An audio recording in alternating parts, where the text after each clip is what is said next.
Donc, bonjour à tous. Donc, bienvenue à ce webinaire prévention et gestion des déchets verts dans les Bouches-du-Rhône, et pas que, puisque nous ferons un petit détour par le 06 d'ailleurs. Donc, c'est avec plaisir qu'Alain Boudard, pilote du réseau déchets, et moi-même vous accueillons aujourd'hui. Donc, merci d'avoir accepté cette invitation. L'organisation de ce retour d'expérience s'inscrit dans le cadre d'un projet plus large porté par l'association France Nature Environnement en Provence-Alpes-Côte d'Azur, donc qui est cofinancé par nos partenaires ADEME, l'Agence régionale de santé, et DREAL PACA. Voilà, rapidement, donc voici le programme de cette matinée, donc avec 5 intervenants. D'abord, les actions de prévention des déchets verts du plan métropolitain de prévention des déchets ménagers et assimilés par Christelle Deblé de la métropole. La valorisation agricole donc, du broyat de déchets verts sur le Pays d'Aix, donc par Emmanuel Le Simple de la métropole, également conseil de territoire Pays d'Aix. Je me permets de... L'achat mutualisé de broyeurs donc, entre communes. Donc là, c'est une expérience, un retour d'expérience de la commune de Gare dans la communauté d'agglomération du Pays de Grasse. Et puis l'éco-pastoralisme, donc là porté par la commune de Martigues, qui vous sera présenté par Bénédicte Portales. Et enfin, un rapide zoom sur l'outil Bourse au Vert, donc, qui est développé et déployé par Jesper, l'association Jesper. Donc Fanny Lorgeron, sa directrice, vous en parlera, une plateforme de petites annonces. Voilà, et je me permettrai de vous montrer donc, en une diapositive également les différents outils qui sont développés à destination des collectivités pour une prévention et gestion des déchets verts par l'association. Alors, bonjour à tous. Donc, je suis Christelle Deblé, je travaille à la métropole Aix-Marseille-Provence et j'ai en charge la coordination du plan de prévention des déchets ménagers et assimilés. Et je suis avec Emmanuel Le Simple qui vous fera une présentation juste après sur un projet qui est mené sur le territoire du Pays d'Aix.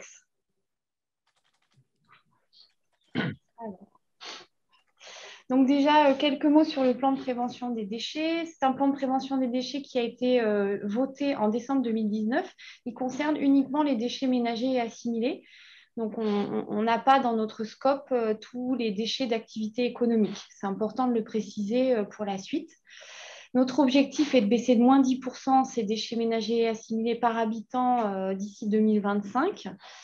Et il comporte 4 axes. Donc, je vous mettrai le lien pour le télécharger si vous le souhaitez. Vous pourrez prendre connaissance de ces 4 axes. Aujourd'hui, on parlera plus particulièrement de l'axe 3, qui est l'objectif de valoriser la ressource biodéchets, donc de réduire cette ressource biodéchets et de lutter contre le gaspillage alimentaire. Après, on a aussi, et c'est le slide d'après, pas mal d'actions donc sur le compostage, j'y reviendrai juste après. On a des actions aussi sur le réemploi pour développer la seconde vie, enfin l'utilisation des produits une seconde fois plutôt que de les mettre à la poubelle. Donc, on a beaucoup de déchetteries maintenant qui sont équipées en espaces de réemploi. On a aussi des actions sur la collecte et le tri des textiles et l'ouverture de friperies. Donc voilà, c'est tout un ensemble d'actions qui permettent de réduire les déchets et qui surtout sont sur l'ensemble de la métropole mis en œuvre par les équipes métropolitaines. Alors, je voulais vous donner quelques chiffres clés. Il faudrait que j'enlève ça parce que vous n'allez pas voir ce chiffre. Ah non, j'arrive pas à l'enlever. Excusez-moi. Oh, zut. La caméra gêne. On n'arrive pas à voir le chiffre. Je le remets. Voilà. Je vais le mettre un petit peu plus grand juste après, mais je voulais juste vous donner ce chiffre. Les végétaux collectés en déchetterie en 2019 représentent plus de 82 000 tonnes. En 2019, alors j'ai mis le chiffre 2019 parce que l'année 2020 n'est pas très représentative d'une année normale, mais ce qu'il faut savoir, c'est que ce chiffre en déchetterie le pourcentage évolue peu. On est toujours aux alentours de 20% des tonnages en déchetterie qui sont des végétaux. Donc, on se rend compte également depuis plusieurs années d'une forte augmentation de ce gisement. Je vous ai mis, par exemple, sur les territoires du Pays d'Aix, on a constaté plus 49% en 10 ans. Donc, c'est vraiment un déchet qui est de plus en plus présent en déchetterie. Et ce qui est une bonne chose, hein, ça veut dire que les habitants trient ce déchet, mais il faut aussi, dans un second temps, qu'on trouve des solutions pour traiter ce déchet et le valoriser au mieux pour que ce soit utile pour l'environnement. Un autre chiffre important qu'on a constaté sur le territoire de Marseille-Provence, vous savez, il y a des caractérisations des ordures ménagères qui sont faites régulièrement hein, sur la métropole. Et on a un des derniers chiffres là, sur donc une partie du territoire de la métropole, hein, qu'on appelle le territoire de Marseille-Provence, où il reste encore à peu près 10 kilos par habitant et par an de déchets de jardin dans les ordures ménagères. Donc ça veut dire que dans les poubelles grises, donc dans les poubelles où ce n'est pas trié, il reste encore une dizaine de kilos par habitant et par an de déchets de jardin qu'il faudrait soit réduire grâce à différentes actions que je vais vous présenter juste après, soit mieux valoriser via le circuit des déchetteries.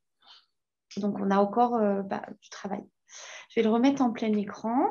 Hop, voilà.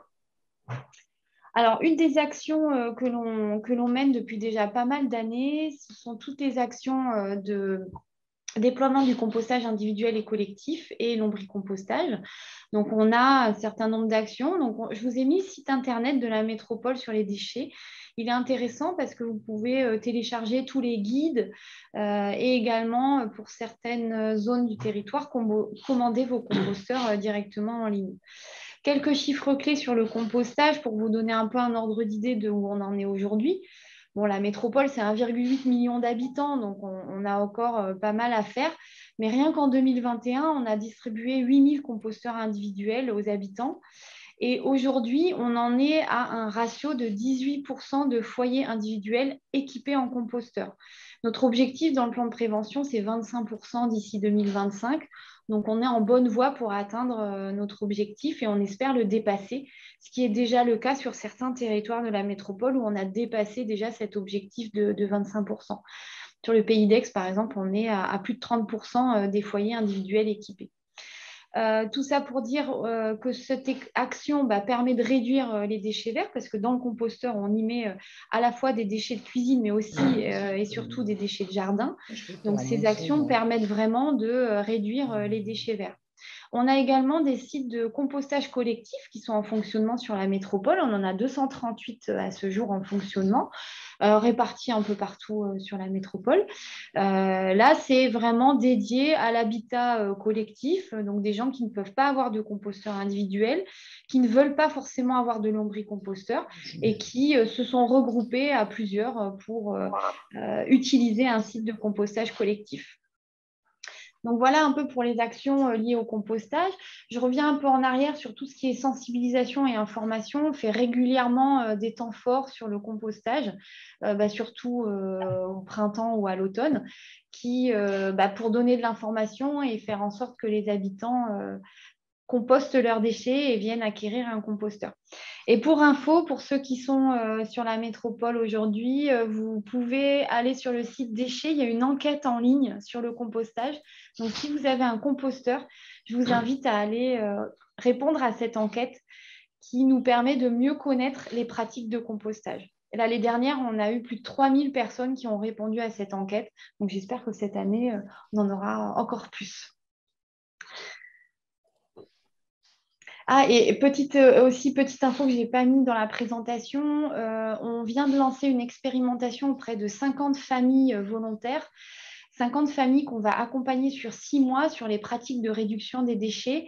Et le premier temps de travail avec ces 50 familles, ça a démarré là au mois de mai, c'est un temps sur le compostage et la réduction des déchets verts. Donc, on fera le bilan au bout des 6 mois pour voir la mise en œuvre et comment mettre en œuvre à l'échelle d'un foyer ces solutions. Et vous aurez aussi chaque mois une petite web série qui sera en ligne sur le site internet et sur les réseaux sociaux pour mettre en valeur ces familles qui participent à l'expérimentation. Donc voilà quelques exemples d'actions à destination des habitants. Maintenant, je vais vous présenter aussi des actions que l'on mène auprès des habitants sur le broyage des déchets verts. Alors, il faut savoir que sur le broyage des déchets verts, on avait fait des tests avec le GRS dans le cadre d'un projet financé par l'ADEME et la région. Et on a, suite à ces tests, décidé de déployer des opérations ponctuelles de broyage des déchets verts des habitants à destination donc des particuliers. On a démarré en fin d'année dernière sur quelques sites et ça va s'étendre progressivement sur l'ensemble de la métropole. Donc là, l'objectif, c'est de broyer donc ponctuellement des déchets verts, soit devant la déchetterie, soit sur un site que la mairie a mis à disposition. Donc, on fait de l'information, de la communication en amont pour que les gens viennent avec leurs déchets verts ce jour-là. C'est broyé par des équipes spécialisées avec un broyeur assez conséquent. Et ça permet aux habitants d'être sensibilisés. Hein, c'est le premier objectif, d'être sensibilisés. Et le deuxième objectif, c'est qu'ils repartent avec ce broyat pour l'utiliser dans leur jardin. Donc en 2021, on en a fait 23 opérations. En avril 2022, rien qu'en avril, on a fait 18. Et ce qu'on constate, c'est qu'on a à peu près 70% du broyat qui est récupéré par les habitants. Donc si on leur explique bien à quoi sert le broyat, ils repartent avec. Et on se rend compte quand même que les habitants ont peu d'informations sur comment utiliser ce broyat. Donc il y a encore un fort besoin d'informations. Et un petit exemple sur 14 opérations, on avait suivi spécifiquement sur 14 opérations, là, les premières, ça représentait environ 150 mètres cubes de déchets verts qui ont été apportés lors de ces opérations. Et pour donner de l'information aux habitants, on a rédigé un petit guide qui est issu de toute l'expérimentation avec le GRS. Et ce petit guide, vous le retrouvez sur le lien là, que je vous ai mis dans la présentation. C'est la photo qui est là, comment réduire ces déchets verts. Après, sur un territoire spécifiquement qui est le territoire de Marseille-Provence, ils ont voulu tester la mise en place d'une subvention pour l'acquisition de broyeurs individuels. Donc, ça a démarré sur le territoire de Marseille-Provence en début d'année 2022. À ce jour, il y a une centaine de demandes qui ont été reçues, donc des demandes de subvention. Alors, la subvention, elle est plafonnée à 250 € par foyer, plafonnée à 40% du prix d'achat. Mais ce qu'il faut voir, c'est qu'il y a un prix moyen de broyeur autour de 382 €. Donc, c'est ce qu'on a constaté sur ces 100 premières demandes. Donc, comme le compostage, on essaye grâce à soit la mise à disposition de composteurs, soit la subvention pour l'acquisition de broyeurs ou les opérations de broyage, à sensibiliser les habitants pour que cette matière, hein, cette ressource, qui n'est finalement pas un déchet, hein, c'est bien une ressource, que cela puisse être utilisé par les habitants, soit via le compostage, soit via l'utilisation de broyats. Donc, c'est extrêmement important pour plein d'autres sujets. Hein. Ça préserve la ressource en eau, etc. Mais je ne vais pas le détailler aujourd'hui. Après, et je finirai là-dessus, c'est ma dernière slide, on a également mis en place pas mal d'actions auprès des communes. Donc, pour le moment, ce qu'on a fait l'année dernière en 2021, c'est qu'on a mis en place des visites pour échanger les bonnes pratiques et on a mené une enquête aussi l'année dernière auprès des services techniques pour mieux connaître leurs pratiques et peut-être adapter nos actions par le futur. Donc là, je vous ai mis un lien vers le retour d'expérience de la commune de Marignane qui a mis en place beaucoup d'actions ainsi qu'une plateforme de broyage et de compostage de ces déchets verts. Attention, on peut fermer la porte. Il y a un peu de bruit à côté, désolée. Donc la ville de Marignane qui a réussi aujourd'hui, qui gère à 95%, voire 100%, ses déchets verts sur sa commune et qui donc n'a plus du tout besoin de transporter ces déchets verts pour les amener en déchetterie ou ailleurs. Donc Marignane a vraiment réussi à gérer sur place cette ressource et donc utilise cette ressource pour ses propres espaces verts. Et on a également l'année dernière visité la plateforme de compostage des déchets verts du Vallon du Fou, qui est située sur le pays de Martigues. C'est une plateforme qui traite environ 4000 tonnes de déchets verts par an et qui produit environ 1000 tonnes de compost. Et d'ailleurs, ce compost, si vous en avez besoin, il est disponible. Vous pouvez aller en chercher, pas en tant qu'habitant, hein, c'est vraiment réservé aux communes qui en ont besoin ou aux professionnels qui en ont besoin. Ce n'est pas un site qui est ouvert au public. Je voulais vous donner quelques exemples. Donc, j'en ai déjà parlé tout à l'heure, le partenariat avec le GRS pour expérimenter le broyage des déchets verts, qui aujourd'hui est terminé, mais qui se met en œuvre grâce à nos opérations de broyage. L'exemple aussi sur le Pays d'Aix du partenariat avec la Chambre d'agriculture, et Emmanuel va le détailler juste après moi. Je voulais également vous citer un autre exemple sur le Pays d'Aubagne et de l'Étoile. C'est tout nouveau. Ils ont décidé d'acheter des petits broyeurs pour chaque commune. Donc, chaque commune va recevoir son petit broyeur qui pourra être utilisé pour les services techniques par chaque commune. Ils ont également testé l'épandage du broyat pour enrichir la terre sur certaines zones incendiées. Et donc, ça, c'est du broyat issu des déchetteries. Et ils utilisent aussi le broyat qui est broyé en déchetterie pour les sites de compostage collectif parce qu'il y en a beaucoup sur le Pays d'Aubagne. Donc voilà un peu tous les exemples. La métropole, elle est très grande, comme je disais, c'est 92 communes, 1,8 million d'habitants. Donc on a plein de tests, d'expérimentations et on partage beaucoup les informations pour essayer ensuite de les démultiplier sur l'ensemble de la métropole. Et je dirais qu'aujourd'hui, on n'en est qu'au début de tout ce qu'on pourrait faire. On a d'ailleurs en projet avec vous, avec FNE, de travailler sur un guide pratique à la destination des services techniques pour prévenir la production de déchets verts et mieux utiliser cette ressource. Donc ça, c'est un des projets qu'on aimerait développer avec FNE pour les communes l'année prochaine, en 2023. Donc voilà pour l'ensemble des actions. Je pense qu'il y aura un temps d'échange par la suite et si vous avez des questions, on sera très heureux d'y répondre. Merci Aurore. J'en ai fini pour ma présentation. Merci beaucoup, Christelle. Écoute, il y a quelques questions dans le fil de discussion, si on peut les prendre maintenant. Ah oui, avec plaisir. Pour certaines d'entre elles. Voilà, très bien. Donc, Lynn nous demande, afin d'augmenter le tri des déchets verts, ne faudrait-il pas mettre en place des conteneurs vers les autres conteneurs, type ordures ménagères pour les tailles, tontes, car toutes les personnes n'ont pas la possibilité d'aller dans les déchetteries? Alors, on essaye de déployer pas mal de solutions adaptées à chacun. Après, c'est difficile de déployer une seule solution unique pour l'ensemble du territoire. Donc, il y a des solutions, par exemple, en centre-ville de Marseille ou à différents endroits que je n'ai pas détaillées aujourd'hui. Mais pour le moment, il n'est pas du tout prévu une collecte en porte-à-porte des déchets verts. Déjà, d'une part, parce que ça coûterait extrêmement cher à la collectivité et dans le contexte actuel, ce n'est pas faisable. Et d'autre part, parce que voilà, on essaye de déployer différentes solutions. Donc, le compostage, les opérations de broyage, tout ce qui est en lien avec les déchetteries. Donc, progressivement, on essaye de déployer différentes solutions adaptées, mais on ne peut pas déployer une seule et unique solution et la collecte en porte-à-porte n'est pas du tout prévue. Et moi, c'est un problème de coût essentiellement. Est-ce que vous m'entendez? Oui. Oui, voilà, c'est moi qui ai posé la question. Ce n'est pas forcément du porte-à-porte. Alors moi, j'habite sur Pertuis. Voilà, je travaille sur Rhône, je suis la DSC de Rhône, hein, mais j'habite à Pertuis. Et ce que je constate, moi, c'est qu'il n'y a pas du porte-à-porte partout. J'habite dans une maison, j'ai un composteur, j'ai tout ce qu'il faut. Donc, moi, j'utilise beaucoup mon composteur et je vais à la déchetterie. Sauf que les poubelles d'ordures ménagères sont régulièrement remplies de déchets verts.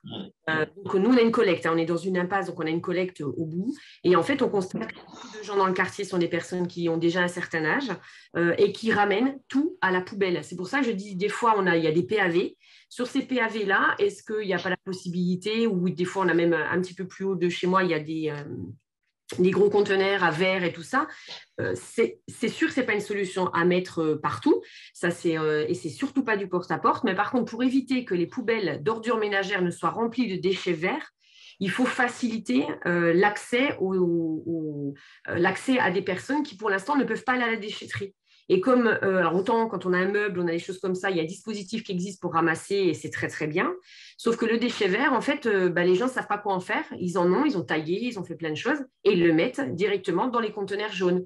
Donc, c'est pour ça que je disais, est-ce que ce n'est pas une solution parmi tant d'autres, qui ne seraient pas à étendre sur tout le territoire, mais à penser sur certains territoires où il y a encore beaucoup de déchets verts. Vous expliquiez tout à l'heure, je crois que c'est 40% si je ne dis pas de bêtises, justement trouver une solution et se dire que là où il y a encore des déchets verts dans les ordures ménagères, ce qui est une aberration en soi, et ben pourquoi pas mettre à disposition sur certains secteurs des grosses bennes, ou enfin je sais pas, des choses pour que les gens, faciliter la tâche, quoi. Voilà, pas de porte-à-porte, parce que je comprends bien que ça va être compliqué, mais par contre, faciliter la tâche parce que tout le monde n'a pas le véhicule pour aller à la déchetterie. Voilà, c'est juste ça, en fait.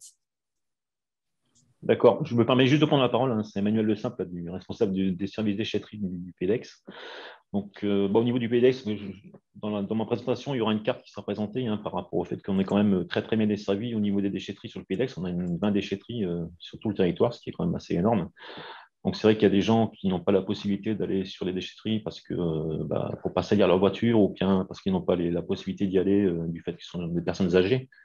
Mais globalement, on est quand même très bien desservi par les déchetteries. Quand on voit les tonnages qu'on récupère sur nos déchetteries, même s'il y en a encore qui passent à travers, on en fait déjà quand même beaucoup.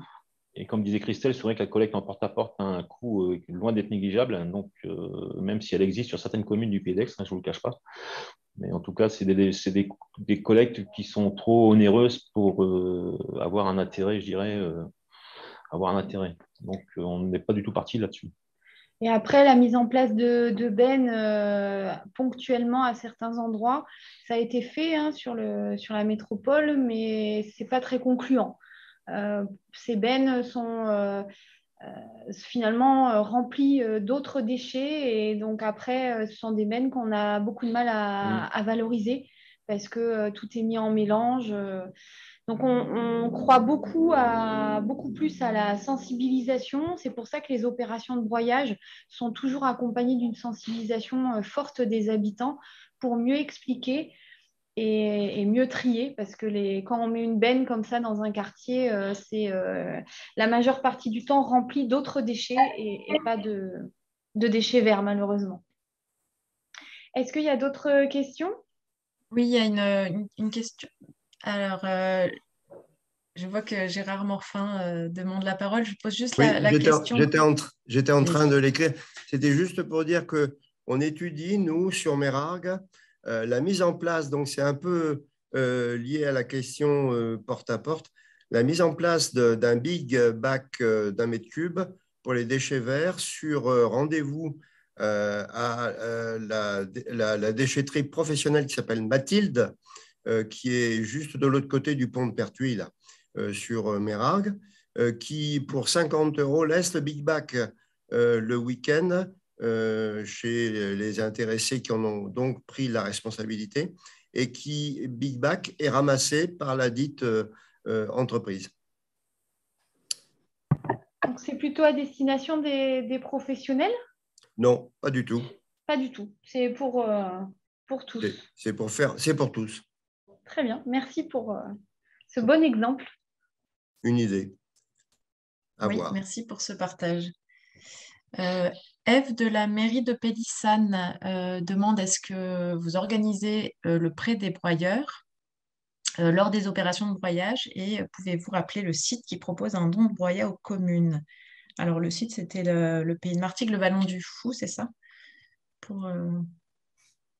Oui, alors pour le moment, ce site-là est réservé aux 3 communes du Pays de Martigues. Donc vous, en étant à Pélissane, vous ne pouvez pas y accéder. Par contre, vous pouvez aller y récupérer du compost. Et l'autre question, pardon, c'était... Est-ce vous qui organisez et prêtez les broyeurs lors des opérations de broyage? Alors, les opérations de broyage que l'on est en train de déployer et donc menées par la métropole avec un prestataire. Donc, pour le moment, sur Pélissane, là, le marché est en cours d'attribution. La commission d'appel d'offres s'est réunie au mois de mai. Donc, ça va démarrer à l'automne. Et donc, on fait ces opérations en partenariat avec les mairies qui le souhaitent. Donc, si vous êtes intéressé, vous pourrez vous rapprocher de Sébastien Sricala, là, qui travaille à la métropole sur le Pays Salonnais, et qui, avec lui, vous pourrez organiser une opération de broyage. Et concernant donc, ce que tu as présenté tout à l'heure, donc c'était le territoire de Marseille-Provence, les 23 opérations en 2021. Donc là, c'était également un prestataire ou c'était une acquisition du CT1 Oui, oui, c'est via un prestataire. En fait, toutes les opérations de également. broyage, on va les mettre en place avec des prestataires. Très bien. Louise, ce sera plutôt un broyeur par commune plutôt que de la mutualisation. Je pense qu'elle fait allusion au pays d'Aubagne, l'acquisition des petits broyeurs pour les communes. Est-ce que du coup, ce sera un broyeur par commune Alors, sur a le Pays priori? d'Aubagne, ils ont décidé d'acheter 12 broyeurs, parce qu'il y a 12 communes. Donc, chaque commune aura son petit broyeur, qui est un petit broyeur qui peut comment dire, c'est pas les mêmes broyeurs qu'on utilise pour les opérations de broyage des déchets verts, qui sont des broyeurs beaucoup plus gros. Là, on est sur des plus petits broyeurs. Et c'est en train d'être distribué à chaque commune. D'accord. Et ça va être à chaque commune de voir comment ils font le prêt.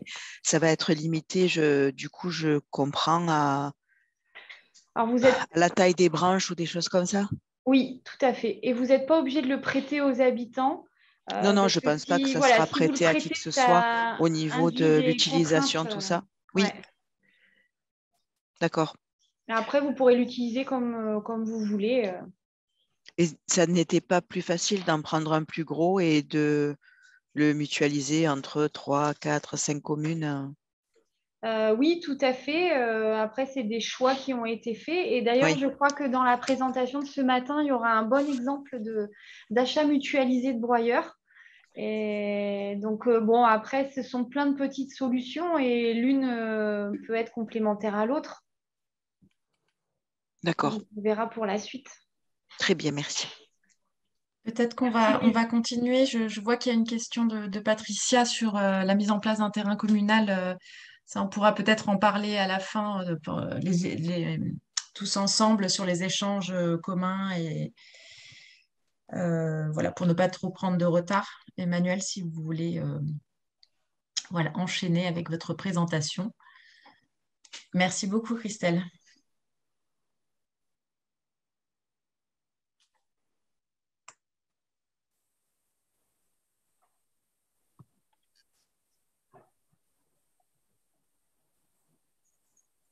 On ne vous entend pas. Voilà, ça va Voilà. donner. C'est beaucoup Changer mieux. de place. Merci. Bonjour à tous et toutes. Donc, Emmanuel Messin, donc, je suis responsable des services déchetterie au sein du territoire du Pays d'Aix, qui va disparaître bientôt, mais en tout cas, jusqu'à la fin du mois, ça reste le territoire du Pays d'Aix.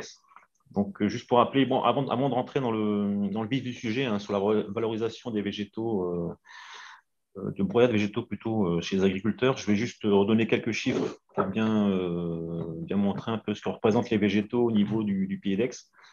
Donc, le Pays d'Aix, c'est 36 communes, 400 000 habitants.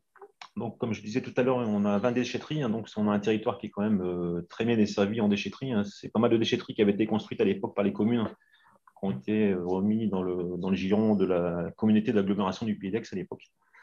Donc, sur ces 20 déchetteries, on a 6 plateformes végétaux. Ça peut avoir un intérêt, on en reparlera à la fin. Donc, les plateformes végétaux, c'est une plateforme qu'on a équipée depuis une dizaine d'années sur 6 déchetteries. Donc, les gens vident directement au sol. C'est des plateformes qui sont assez grandes, qui font 200-300 mètres carrés. Donc, les gens déposent au sol. C'est pour faciliter le vidage, en fait, sachant qu'on nous a imposé des garde-corps depuis 2012 dans la réglementation. Donc, après, les gens avaient des difficultés pour vider dans les quais, dans les bennes plutôt, à passer par-dessus les garde-corps au niveau des déchetteries. Donc, on avait décidé de créer des plateformes végétaux pour faciliter le vidage des végétaux pour les artisans, en l'occurrence, surtout, pour pouvoir béner. Et également pour décharger un peu les plateformes. Aujourd'hui, pour décharger un peu. J'entends une voix, mais c'est pas moi. Est-ce que vous pouvez faire attention à couper vos micros pour ceux qui… Donc voilà, donc je disais que les plateformes végétaux permettent aussi de dévier le flux végétaux sur ces plateformes et d'éviter d'encombrer la plateforme des déchetteries. Donc en 2021, 140 000 tonnes de déchets reçus sur nos déchetteries, ce qui est assez énorme. C'est pratiquement l'équivalent de ce qu'on collecte en porte-à-porte en ordures ménagères en sélectif. Donc on voit que les déchetteries sont très très fréquentées au niveau du PILEX. Donc comme disait Christelle, c'est à peu près 25% du tonnage global, 35 000 tonnes à peu près de déchets végétaux sur les déchetteries en 2021 et environ 900 000 visites. Donc des déchetteries, il y en a des petites, des grandes, mais en tout cas, c'est des déchetteries qui sont en général très fréquentées. Donc aujourd'hui, comment on est organisé pour nos végétaux? Donc on a des marchés de filière. En fait, les déchetteries sont gérées en grande majorité par des prestataires de services dans le cadre de marchés d'exploitation. Et à côté de ça, on a des marchés filières. Donc on a un marché pour valoriser les végétaux, les gravats, le bois, etc. Donc aujourd'hui, on a trois marchés avec trois plateformes de compostage qui se trouvent sur le territoire. Donc il y en a une à Pertuis, Société Macagno. Val Sud, donc c'est Veolia, anciennement Vers-Provence pour ceux qui connaissent, à Fuveau, et Mathilde à Gardanne. Donc je vous donne quelques notions de coûts pour vous montrer que c'est quand même pas anodin, ces coûts de transport et traitement des végétaux à l'échelle du PILEX. Donc coût de transport, donc ça c'est le coût que nous facturent les prestataires de déchetterie pour emmener les végétaux par benne sur les plateformes de compostage. Donc c'est un coût moyen que j'ai un peu mis une moyenne de 20 € la tonne à peu près en coût de transport. Et en coût de traitement, on est à peu près à 50 € la tonne en moyenne. Donc chaque tonne qui rentre sur une plateforme nous coûte 50 €, sachant que ces coûts de traitement ont explosé ces dernières années. On était plutôt à 30 € la tonne il y a 5-6 ans. Donc c'est des coûts qui sont loin d'être négligeables. Donc, par rapport au règlement intérieur des déchetteries, en fait, pour les végétaux, on a un règlement un peu particulier qu'on a mis en place en 2018, sachant que globalement, donc les usagers peuvent venir en déchetterie, aussi bien les pros que les particuliers, à hauteur d'1,5 mètre cube par jour. Mais depuis 2018, par rapport justement aux obligations de débroussaillage des particuliers, on a ouvert les vannes en fait pour les particuliers qui ont des apports illimités du lundi au vendredi, uniquement en semaine. Sachant que le week-end, les plateformes sont fermées à partir du samedi midi, donc il était compliqué d'avoir cet apport illimité le week-end parce qu'on n'avait pas possibilité d'aller vider les bennes sur les plateformes. Et par contre, pour les professionnels, ils sont limités à 1,5 mètre cube par jour, tout le temps. Donc l'idée, c'était vraiment d'offrir un service supplémentaire aux particuliers. Donc j'ai mis deux petits graphiques qui sont assez parlants par rapport aux tonnages végétaux, qui augmentent nettement depuis 2016. Avec un bond en 2018, lié en particulier à cette nouvelle règle au niveau du règlement intérieur, avec l'apport illimité des particuliers. Après, un petit creux en 2020, mais qui s'explique par le Covid, puisqu'on a fermé les déchetteries pendant quelques semaines pendant le premier confinement. Donc, on a eu une baisse de tonnage en 2020, mais qu'on a retrouvé en 2021. Et le petit graphique à droite, c'est un tonnage, c'est classique, c'est pour montrer qu'il y a deux pics en fait sur l'année, plutôt un pic au printemps et un pic à l'automne. Sachant que l'hiver et l'été, il n'y a pas grand-chose qui pousse, il fait trop froid ou trop chaud.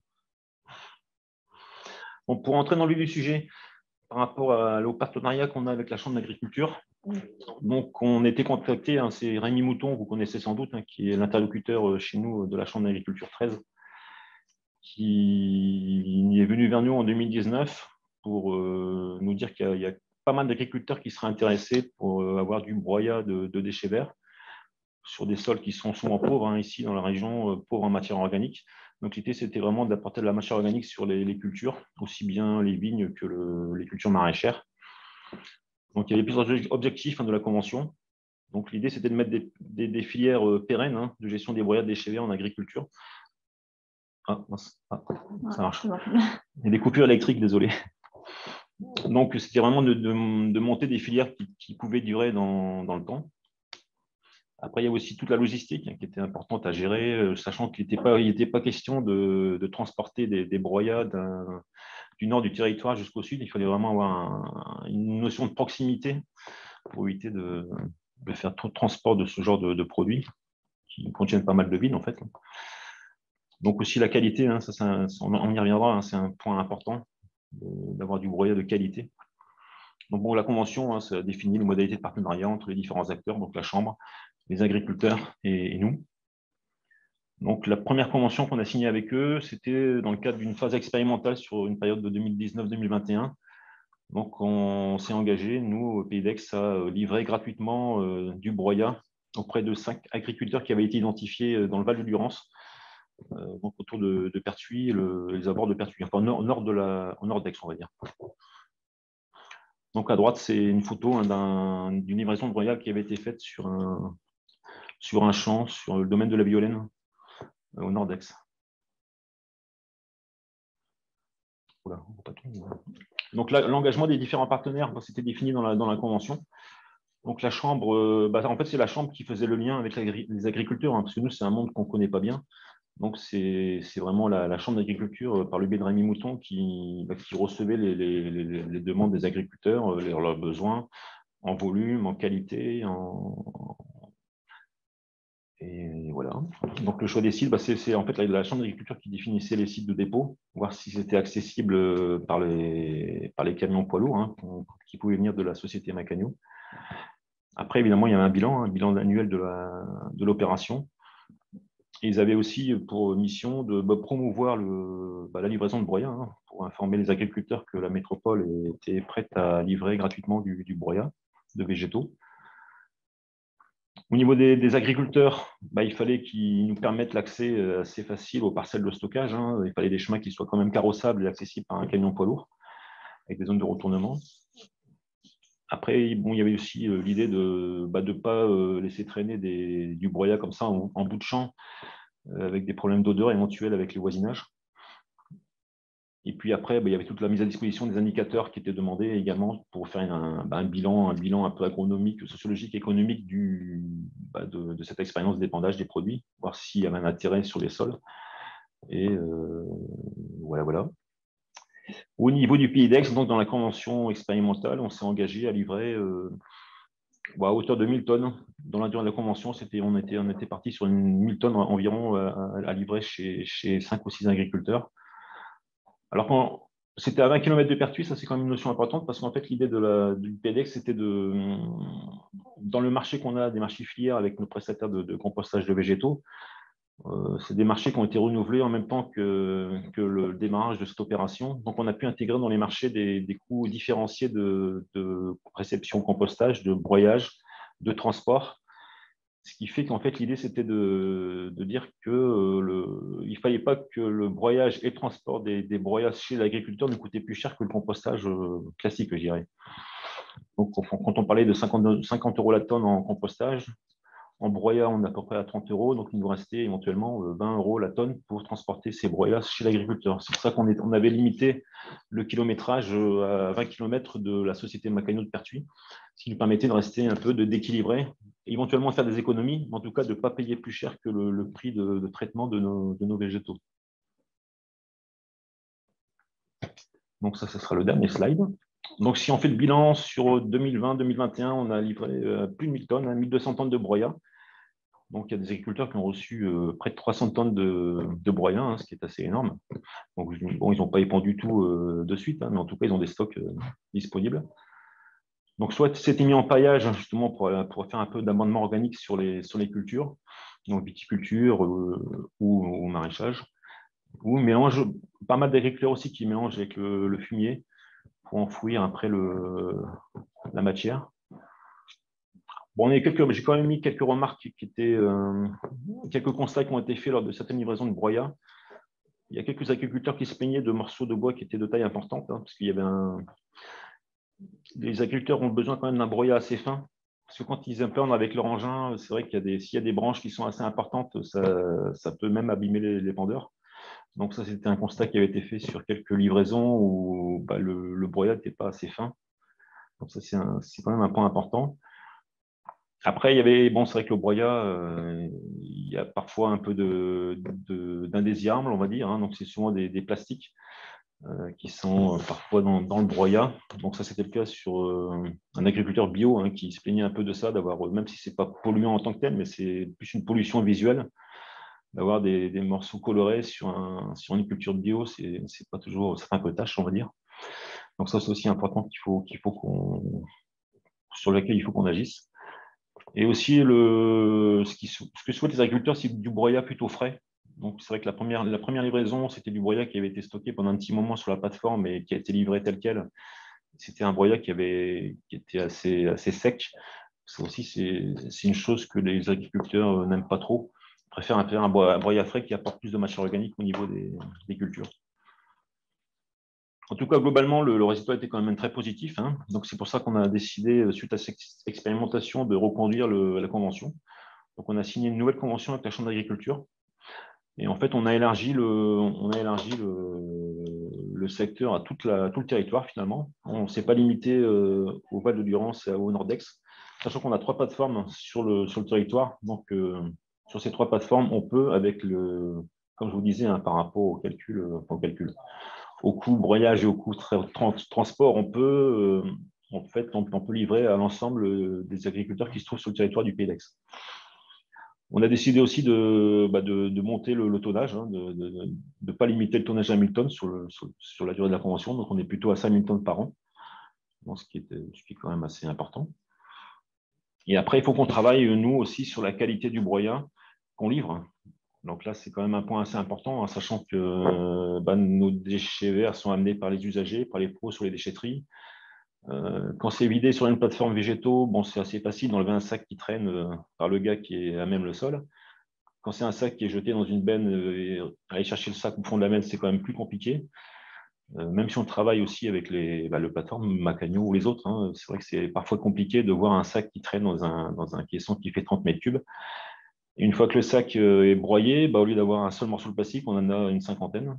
Et là, c'est plus compliqué d'aller les chercher. Donc, il faut vraiment qu'on travaille sur la sensibilisation des agents de déchetterie pour leur dire de vraiment faire attention aux végétaux qui sont jetés dans les bennes. Bon, même si c'est parfois compliqué, hein, parce que les déchetteries, comme je vous disais, sont très fréquentées. Donc, c'est vrai que le gardien n'a pas que ça à faire. Mais en tout cas, on les a sensibilisés pour bien montrer que la problématique plastique est importante sur ce flux. Et qu'est-ce que je voulais dire? Oui, après, comme Christelle le disait, c'est vrai que ce n'est pas dans le slide, mais ce qui pourrait être intéressant, sachant qu'on a des plateformes de végétaux, de dépôt des végétaux, plutôt que transporter du vrac sur la plateforme avec laquelle on a un marché, et après retransporter le broyat chez les agriculteurs, ce qui pourrait être intéressant, c'est de broyer directement sur nos plateformes. Un peu ce qui se fait ailleurs, par exemple à Cavaillon, c'est une grosse plateforme, hein. Donc ils peuvent faire amener un broyat sur place et après ils peuvent livrer directement chez les agriculteurs. Chez nous, les plateformes ne sont pas très très grandes. Donc bon, c'est une chose qu'on étudie, mais c'est vrai que ça peut être compliqué d'avoir suffisamment de végétaux en vrac pour rentabiliser entre guillemets la venue d'un broyeur sur place. En tout cas, c'est vrai que si on pouvait éviter l'étape de passage chez notre prestataire de service de compostage, ça serait d'autant mieux. Donc, c'est vrai qu'il faut qu'on étudie un peu ça pour les années à venir. Bon. Après, est-ce que je peux juste compléter là sur les perspectives? Il y a une convention supplémentaire qui va être signée avec la Chambre d'agriculture pour le territoire de Marseille-Provence et le territoire du Pays d'Aubagne et de l'Étoile. Et l'idée, c'est de faire exactement la même chose que sur le territoire du Pays d'Aix. Sur le Pays d'Aubagne et sur Marseille-Provence. Sur le Pays d'Aubagne, ça sera à partir de l'année prochaine et Marseille-Provence, ça pourra démarrer cette année. Donc voilà, l'idée, c'est vraiment, grâce à ce partenariat avec la Chambre d'agriculture et grâce à cette expérimentation du Pays d'Aix, démultiplier l'opération pour proposer ce type de broyat à beaucoup plus d'agriculteurs sur ces 3 territoires-là.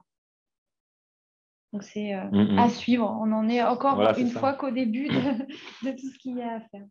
Après, depuis 2022, j'étais avec Rémi Mouton au téléphone hier. C'est vrai qu'il est un peu surpris de ne pas avoir de retour d'agriculteurs qui seraient intéressés. Je pense que je ne sais pas s'ils sont tous au courant qu'on puisse offrir ce broyat à titre gratuit aux agriculteurs. Donc, je pense qu'il y a quand même de la communication à faire. Et je pense que ce que disait Rémi Mouton, c'est qu'il a prévu de faire un article dans une revue spécialisée que les agriculteurs ont en général, donc de promouvoir un peu cette opération pour leur dire qu'on est en mesure de pouvoir leur fournir gratuitement du broyat directement en bout de champ. Et après, c'est vrai que comme disait Rémi Mouton aussi également, il y a pas mal de paysagistes aujourd'hui, enfin de plus en plus, de paysagistes qui broient leurs déchets et qui amènent ça directement chez l'agriculteur. Ça, c'est une chose qui commence à bien se développer. Ce qui nous arrange, nous, parce que c'est des déchets qu'on retrouve pas en déchetterie, donc c'est d'autant mieux. Donc, ça, c'est quelque chose qui se développe et c'est plutôt intéressant. Bon, il n'y aura pas les volumes que nous, on est capable de fournir, mais en tout cas, c'est les paysagistes déjà, avec leurs broyats, qui sont de plus propres que le nôtre, peuvent amener directement ça sur les parcelles des agriculteurs. C'est plutôt une opération intéressante. Voilà, donc j'en ai fini. Oui. Si vous avez des questions, n'hésitez pas, j'essaierai d'y répondre. Ouais, merci beaucoup, Emmanuel. Ouais, c'était très intéressant. Il y a effectivement Gérard Morfin qui confirme que les agriculteurs ne le savent pas. Alors moi, c'était effectivement un des étonnements quand on voit 1200 tonnes de broyat pour 6 agriculteurs. On se demande si les autres sont au courant, puisque c'est quelque chose, j'imagine, enfin, le bouche à oreille sur le territoire va très vite. Mais donc, vous avez eu peu de remontées. Enfin, le maillon intermédiaire, c'est vraiment la chambre d'agriculteurs. En fait, vous n'avez pas des agriculteurs qui prennent directement contact avec vous. Non, Tout est bah non. centralisé. Justement, l'idée, c'est que la Chambre d'agriculture fasse le lien entre les deux, parce que sinon, dans le cadre de la nouvelle convention, d'ailleurs, on finance en partie la Chambre d'agriculture pour justement avoir ce lien direct avec les agriculteurs, sans que ça nous prenne beaucoup de temps à aller voir les parcelles, à les rencontrer. Nous, c'est vrai que c'est un domaine qu'on connaît, mais sans plus. Donc, mais c'est vrai que c'est un point que je n'ai pas dit, c'est vrai que les agriculteurs, alors, ils ne sont peut-être pas au courant, mais il y a aussi quelques agriculteurs, ce que me disait M. Mouton, c'est qui sont un peu peut-être frileux ou réticents par rapport justement à ce que je disais, par rapport au constat fait que peut-être que le broyat était peut-être pas satisfaisant pour certains agriculteurs. Donc, ils sont peut-être frileux par rapport à ça. Donc, c'est à nous de leur démontrer aussi que le broyat qu'on peut leur fournir est de qualité. Et donc, il faut qu'on travaille aussi là-dessus. Ouais. Après, il y a quand même une norme à respecter qui est respectée. Donc, voilà, on se fixe aussi tous les objectifs de la norme avec des analyses régulières. Oui, c'est une question dans le fil de discussion. Camille, si vous voulez prendre la parole, sinon je me fais le relais. Est-ce que vous réalisez des analyses sur le broyat avant livraison? N'y a-t-il pas des freins réglementaires à donner du broyat, notamment liés à la source inconnue, entre guillemets, des essences présentes dans le broyat lui-même? Oui, c'est une bonne question. Ça, c'est en fait, nous, on s'appuie sur la Chambre d'agriculture qui peut. Après, les analyses sont faites par la plateforme de compostage qui nous donne des attestations comme quoi il répond à la norme, j'ai plus 444 UF, je ne sais plus combien. C'est ça. Donc, et après, c'est vrai que. Après, le broyat, il est quand même mélangé. C'est des plateformes assez importante, donc c'est pas du mono, c'est pas du mono végétal quoi. Il y a un peu de tout, il y a des résineux, il n'y a pas de résineux. Oui, en fait, pardon, juste, donc je suis Camille. Ma question, c'était vraiment par rapport, par exemple, aux espèces invasives qui pourraient être présentes dans le broyat. Donc c'est vrai qu'on a un peu, donc moi je suis dans les Alpes-Maritimes et au niveau de mon syndicat de traitement, donc le SMED, on a aussi une expérimentation similaire, donc on donne du broyat aux agriculteurs et c'est vrai que c'est une interrogation qu'on a par rapport au broyat. Est-ce que s'il y a des espèces invasives présentes dans le broyat, ça peut poser souci derrière. On fait des analyses, mais on n'est pas sûr que ce soit les bonnes parce que c'est plutôt la norme sur le compostage qu'on utilise, peut-être à tort. Donc, je serais vraiment intéressée d'avoir vos retours là-dessus. Honnêtement, j'ai pas eu de retour. Enfin, je sais, on a connaissance de ces problèmes d'essence invasive, mais on n'a pas eu de retour négatif d'agriculteurs ou de la Chambre par rapport à ça. Donc, je sais que c'est un sujet parce qu'on a vu ça passer il n'y a pas très longtemps, mais on n'a pas eu de retour particulier par rapport à ça. D'accord. Juste, on a fait un petit aller-retour avec l'Adréal sur ce sujet des normes et il nous disait que ce n'est pas forcément la norme compostage qu'il faut respecter, c'est la norme, je crois, substrat de culture, si je me souviens bien.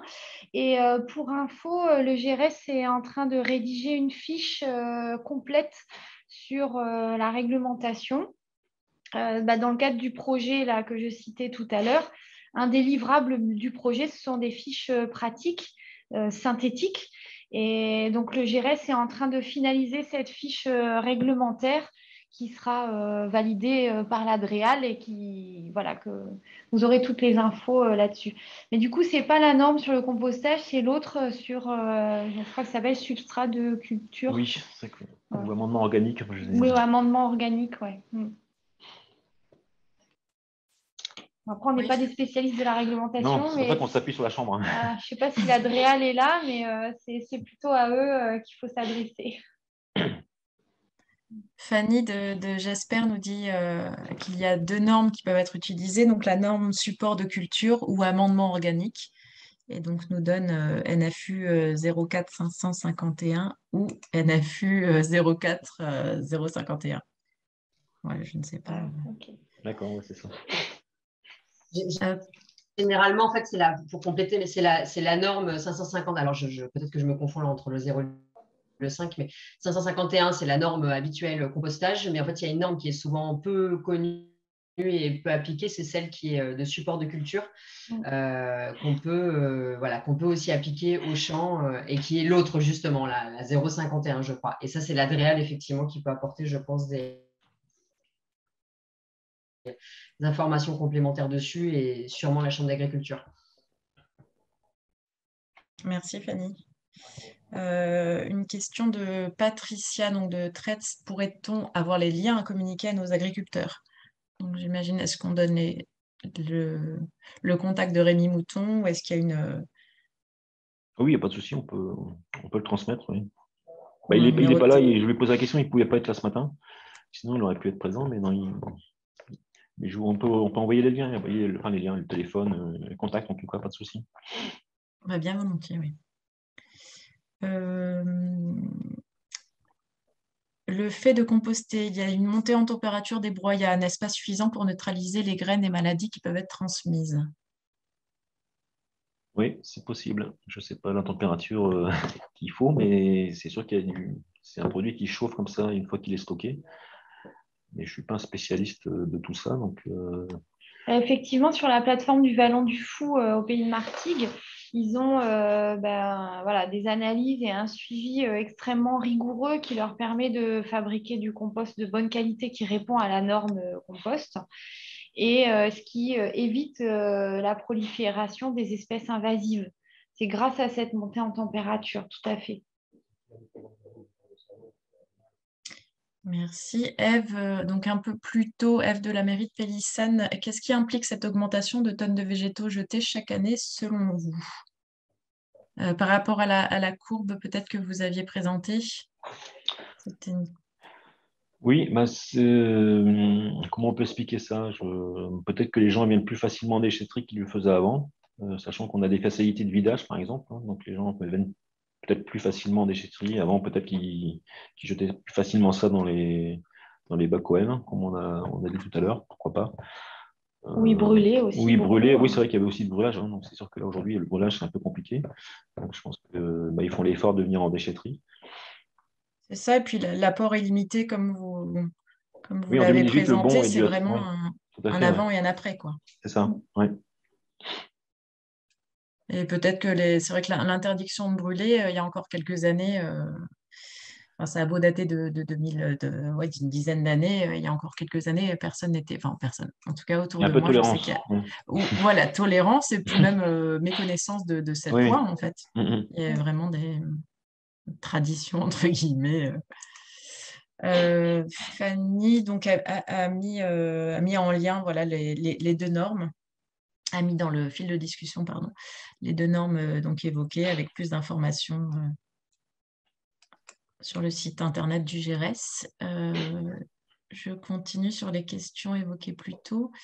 En lien avec les chaufferies, vous parlez d'épandre le broyat, mais n'avez-vous pas une chaufferie biomasse à Aix? Donc pourquoi ne se sert-on pas de nos déchets verts dans ces chaufferies de biomasse? C'est aussi un point intéressant, oui, complètement. Aujourd'hui, ça n'a pas trop été creusé, cette chose-là, mais c'est vrai que c'est...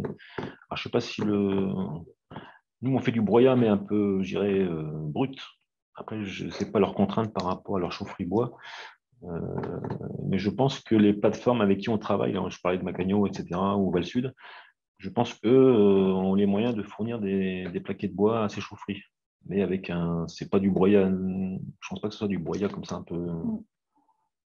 peu brut. Il faut que ça soit sec, très sec. Que ça soit sec, oui. Ouais. C'est quand même deux choses différentes, mais je pense que déjà nos plateformes avec qui on travaille fournissent des plaquettes de bois à ces chaufferies, je pense. Mais nous, on ne le fait pas en direct en tout cas. Très bien. Et pourquoi pas? Oui, Alain Boudard, en principe, pour les chaufferies, il faut du bois sec, de plus gros diamètre, plus de ligneux et moins de chlorophylle. Hein. Dans le broyat qui est fait avec du frais, effectivement, c'est pas tout à fait bon. C'est trop humide, il y a trop de matière chlorophylle et pas assez de ligneux. Donc, mais la limite n'est pas, comment dire, clairement définie. Mais disons, pour les chaufferies, c'est plus gros, plus sec et plus ligneux. Et le broyat ou le compostage, c'est plus frais et plus. Et parfois, dans les plateformes de compostage, ce qui peut être fait, c'est passage au tamis. Et ce qui ne passe pas au tamis, donc les plus gros morceaux peuvent aller à l'incinération ou aux chaufferies. Voilà. En très résumé, ce qu'on peut dire, mais encore une fois, il n'y a pas de frontière nette et tracée entre le broyat et l'incinération ou la chaufferie. Merci. Merci Alain pour ce complément. S'il n'y a pas plus d'autres questions, alors je suis vraiment désolée. J'ai reçu un message donc de Marino Cassès qui s'excuse, qui ne pourra pas intervenir ce matin, qui est pris à la dernière minute par son travail. Je sais que c'était une intervention sur la mutualisation du broyeur qui était très attendue. Il m'a envoyé donc en quelques lignes le retour d'expérience, enfin le contexte, et j'avais par ailleurs donc la convention de mutualisation du broyeur, donc je vais vous la partager. Voilà, je suis désolée parce qu'il m'a prévenu il y a 1 heure au moment où on commençait le webinaire. Donc ces termes, je vais peut-être partager le mail comme ça. Je reprends la main, Christelle. Merci à tous les deux. Merci, pas de souci.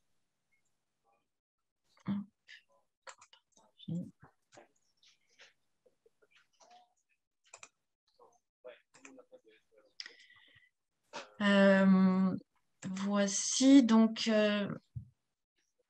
l'intervention. Donc c'était Marino Cassès qui est le maire de Gare, donc une des 6 communes qui avait acquis un broyeur à végétaux, qui a acquis il y a 1 an, avec 5 autres communes donc de la collectivité Pays de Grasse. Voilà. Rapidement, donc c'était une convention. C'est une convention donc je vais vous partager qui permet à chaque commune de prendre le broyeur qui est centralisé sur une seule commune qui se trouve à Collonges. La convention précise que chacune des communes peut récupérer donc le broyeur et le rendre en bon état à chaque utilisation. Voilà, au bout d'1 an, puisque ça a été mis en place l'année dernière, la convention signée l'année dernière. Pour l'instant, 3 communes ont utilisé le broyeur et sont satisfaites de leur usage. De cet usage, le compost de végétaux est mis à disposition des administrés pour leur jardin. Il permet de limiter le brûlage des végétaux, les coupes d'arbres traitées par le broyeur, permet également de réduire le coût lorsqu'une entreprise de jardin intervient pour une commune. Voilà, donc je me fais le relais voilà, des excuses pour son absence. Je peux vous partager peut-être la convention qu'on peut parcourir ensemble. Je suis vraiment désolée. Je lui ai demandé également là, par retour de mail si je pouvais vous mettre à disposition la convention, enfin vous l'envoyer dans un second temps. Voilà, en attente de son retour. Et puis, voilà, si vous le souhaitez. Donc, une convention assez courte, assez simple, où l'ensemble des communes et leurs représentants sont cités. Voilà, les partenaires donc, sont désignés par les termes suivants, avec l'objet de la convention, donc simple, l'achat d'un broyeur à végétaux, créer un groupement commun, et puis définir les conditions d'utilisation et d'entretien. Voilà, le coordonnateur, donc comme je vous disais, là où est situé le broyeur, donc c'est une seule commune, donc c'est un peu la commune référente. Les modalités d'acquisition, donc là, c'était précisé que les 6 communes, donc chacune vont apporter un sixième. En fait, la commune coordinatrice donc, achète le broyeur et cette commune refacture à chacune des parties, donc un sixième du prix du montant hors taxe de la commune. La TVA restant à l'entière charge du coordinateur. Les modalités d'assurance, puisque c'est quelque chose qui est régulièrement évoqué quand on parle de mutualisation donc de l'achat d'un broyeur. Donc, c'est encore la commune coordinatrice donc, qui s'engage à contracter un contrat d'assurance, donc couvrant les risques que vous pouvez voir. J'ai bien partagé mon écran. Hein. Vous voyez la convention? Oui, oui, tout à fait. Oui, pardon. J'ai une barre qui m'empêchait de voir ça. Voilà, les parties s'engagent à contracter la garantie, donc bien confiée dans leur contrat multirisque d'assurance. Voilà. Et donc, le coordinateur refacturera également aux parties donc un sixième du prix de la quittance annuelle d'assurance. Donc, c'était assez simple et c'était un petit peu sur ce retour d'expérience aussi en termes de fonctionnement qu'on s'était à voir après 1 an s'il n'y avait pas eu de dégâts, de réparations et donc de problèmes à ce niveau-là. La période contractuelle, donc c'est la durée de la vie du matériel. Les modalités d'utilisation, donc là, préciser effectivement le stockage dans le garage communal de la commune coordinatrice, un calendrier de réservation du matériel avec une réservation donc, qui s'effectue par jour, et puis les parties qui peuvent venir retirer le matériel donc à son lieu de stockage et le ramener sur ce même lieu. Voilà, avec un engagement de remise à niveau de l'huile et du carburant après chaque utilisation.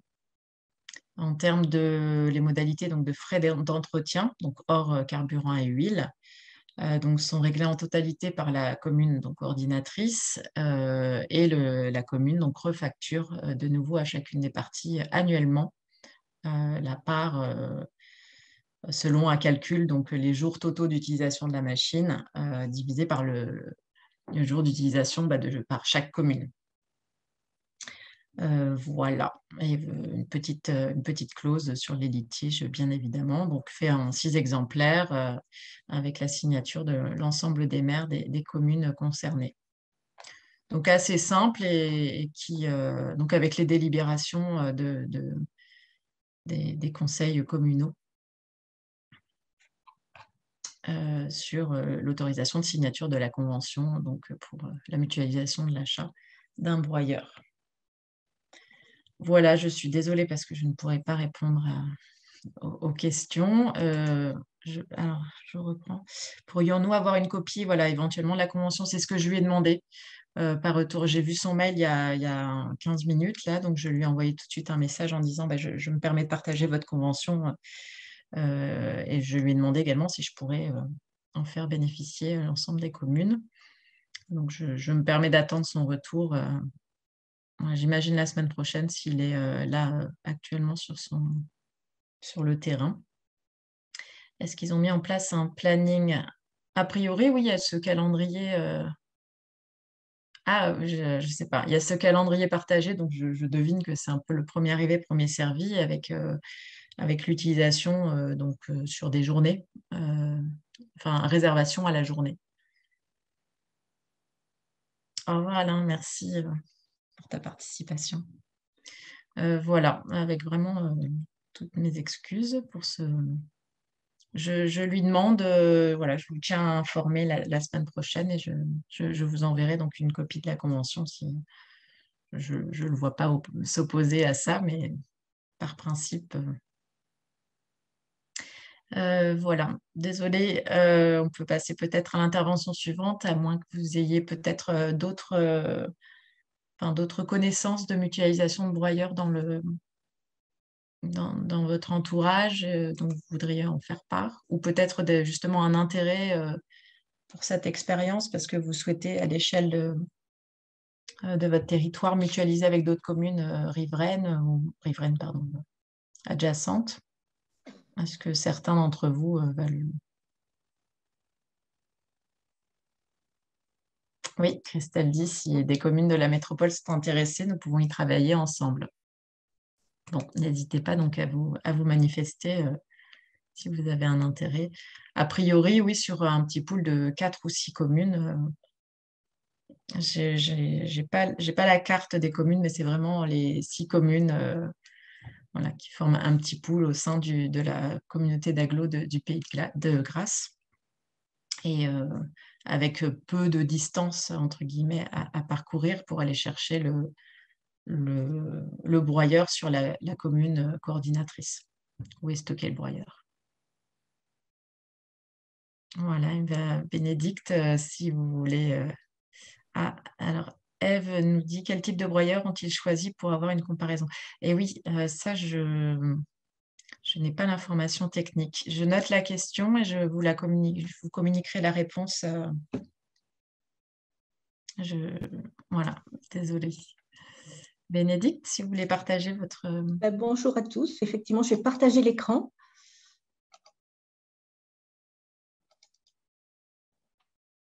Voilà. Donc, je suis chargée de mission études et prospectives à la direction de l'environnement et du développement durable de la ville de Martigues. Et je vais vous présenter un retour d'expérience sur une expérimentation d'éco-pastoralisme dans un espace municipal ouvert au public.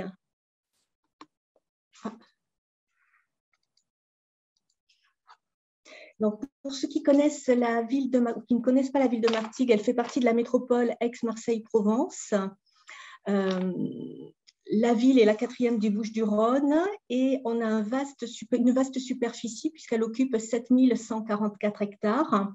Comme vous pouvez le voir sur cette photo, le patrimoine d'espaces naturels et forestiers en vert est prédominant et en rouge, vous voyez la partie urbanisée. La ville dispose donc d'un vaste patrimoine remarquable, avec des espèces classées d'ailleurs, qui vient de sa situation puisque la ville est entre l'étang de Berre et la Méditerranée, séparée en deux par le chenal de Caronte. La partie nord est plus urbanisée, où l'urbanisation est plus dense que sur la partie sud, où on a beaucoup d'urbanisation diffuse. Et on a une grande plaine agricole qui sépare les deux collines qui sont naturelles et boisées. Les surfaces entretenues, les surfaces municipales représentent 3200 hectares d'espaces naturels, 824 hectares de forêts soumises au régime forestier et 39 hectares d'espaces verts. En juin 2018, la DGST souhaite faire évoluer les pratiques d'entretien de ces espaces et je suis donc chargée de rechercher des solutions alternatives d'entretien, dont la mise en œuvre des copâturages. L'étude a duré près d'1 an, de 2018 jusqu'à avril 2019, et nous avons travaillé à la fois avec les services techniques et puis aussi avec pas mal de personnes à l'extérieur. Je vais vous présenter un petit peu cette méthodologie. Et en avril 2019, après une délibération, nous avons signé une première convention de pâturage.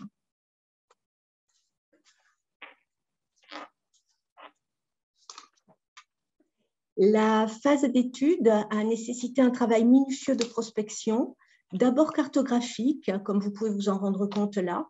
Ce travail a été mené en interne par le service des espaces verts et forestiers, au regard des surfaces qui étaient tondues ou broyées. Il y avait du broyage, de la fauche et de la tonte. Donc, on a recensé tout le patrimoine sur lequel nous intervenions. En parallèle de cette tâche, nous avons contacté d'autres communes qui pratiquent l'éco-pâturage afin de recueillir leur retour d'expérience. Je tiens d'ailleurs vivement à les remercier.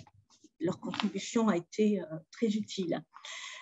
Ensuite, nous avons rencontré sur site d'une part des entreprises prestataires de services spécialisées dans l'éco-pâturage, mais aussi le responsable de la Chambre d'agriculture qui s'occupe de l'élevage, et le CERPAM. Le CERPAM, c'est une association, c'est le Centre d'études et de réalisation pastorale Alpes-Méditerranée. Et cette association accompagne les agriculteurs et les porteurs de projets en liaison avec la Chambre d'agriculture pour développer le pastoralisme. Ces visites de terrain nous ont permis d'éliminer progressivement toutes les surfaces qui présentaient aux uns comme aux autres des problématiques de faisabilité. On avait la taille de la parcelle, trop petite. On avait des problèmes de risque routier le long des voies, la proximité des habitations avec la cohabitation animal-urbain, l'impossibilité de parquage longue durée. Et donc là, ça gênait les agriculteurs ou les éleveurs de ne pas pouvoir laisser les animaux en place puisque le transport les stresse et qu'ils arrêtent du coup de manger. La surveillance accrue que nécessitaient certains sites ou encore la qualité et la quantité de nourriture en présence. Ce sont ces visites de terrain qui ont confirmé le choix à la fois des races animales que l'on pouvait utiliser et l'organisation du pâturage dans le temps et dans l'espace. De visite en visite, de sites potentiels, différents sites potentiels se sont affinés et l'expérimentation dont je vais vous parler aujourd'hui est située sur le parc de Figuerolles. Alors, le parc de Figuerolles, c'est un parc de 130 hectares situé au nord de la ville et rattaché au massif forestier de Figuerolles-Cadéraou, le long de l'étang de Berre, en remontant vers les communes de Saint-Mitra. Le parc, avant son aménagement en 2005, était une ancienne exploitation agricole. D'ailleurs, le mas de Verville. Et d'ailleurs, on peut y voir de nombreux vestiges de toute cette époque, de tout son passé agricole, tels que les aires de battage ou les vergers. C'est aussi un cadre exceptionnel, riche en biodiversité, qui abrite des espèces végétales et animales, pour certaines protégées. Et ces espèces sont souvent caractéristiques de milieux pauvres et arides, tels que le lézard ocellé, l'hélianthème à feuilles de marôme, que vous voyez en photo en bas à droite, ou la brugane à épines. On y trouve aussi de très, très nombreuses orchidées. Les gens qui connaissent viennent souvent les prendre en photo. Ce site magnifique a aussi des contraintes, savoir que sa fréquentation est élevée, plus de 300 000 visiteurs par an. Il est ouvert tous les jours et les visiteurs peuvent y pratiquer de nombreuses activités, randonnée, VTT, etc. Et ce parc, il est aussi classé en ZAPEF. Une ZAPEF, c'est une zone d'accueil du public en forêt, c'est-à-dire que c'est sous contrôle de l'État après une demande et suite à certains aménagements, des débroussaillements, entre autres, le parc peut rester ouvert alors que les autres massifs forestiers sont fermés. Ces deux contraintes font que la pose, par exemple, de clôture agricole pour du parquage de bétail n'était pas réalisable, pas plus que le fait de pouvoir mettre un logement à disposition d'un berger, même temporairement, pour qu'il puisse surveiller ses animaux si on ne posait pas de clôture. Donc, ce sont donc deux solutions que nous avons dû éliminer sur ce site.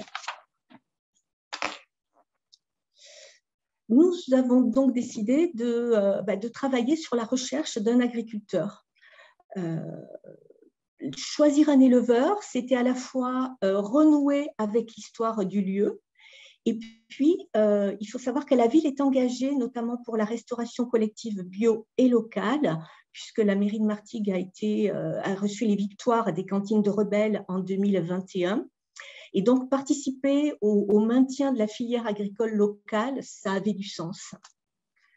Alors, la bergerie de notre éleveur est située à 2 demi-heures à pied des espaces pâturés du parc.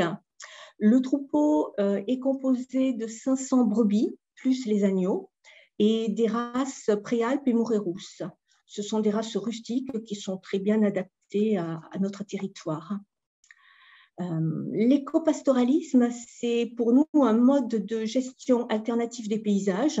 Ils maintiennent le milieu ouvert en exploitant, assorti d'une production agricole. Il est fondé bien sûr sur l'exploitation de la végétation naturelle pâturée par du bétail, principalement dans des sites ruraux ouverts, les landes, les garrigues. Le mouton ne part rarement dans les sous-bois, il s'arrête à la lisière il peut faire progresser la lisière, mais il s'arrête à cet espace-là.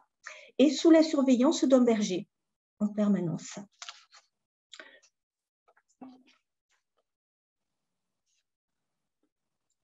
La valorisation par consommation directe des végétaux par des animaux, c'est un moyen vertueux de réduire le volume des déchets à traiter.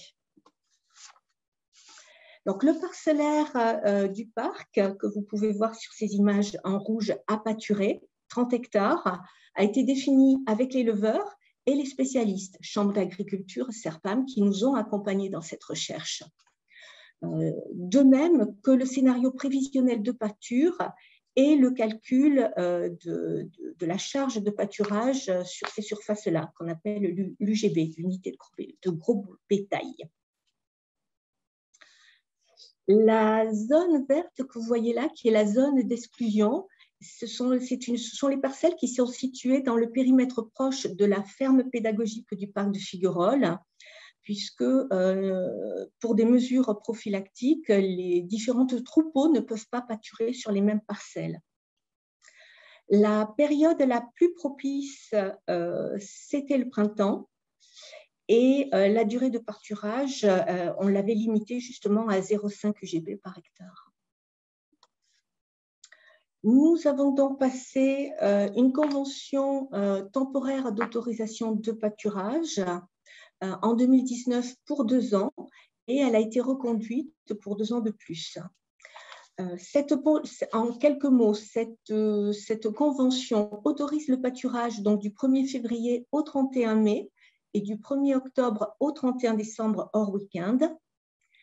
Toutes les parcelles identifiées en orange sur la carte précédente doivent être pâturées au moins une fois durant cette période et avant le 31 mai. Et le troupeau est constamment sous la surveillance du berger et de ses chiens, que vous pouvez voir là. De façon à garder une traçabilité, nous avions convenu d'une tenue conjointe d'un cahier de pâturage.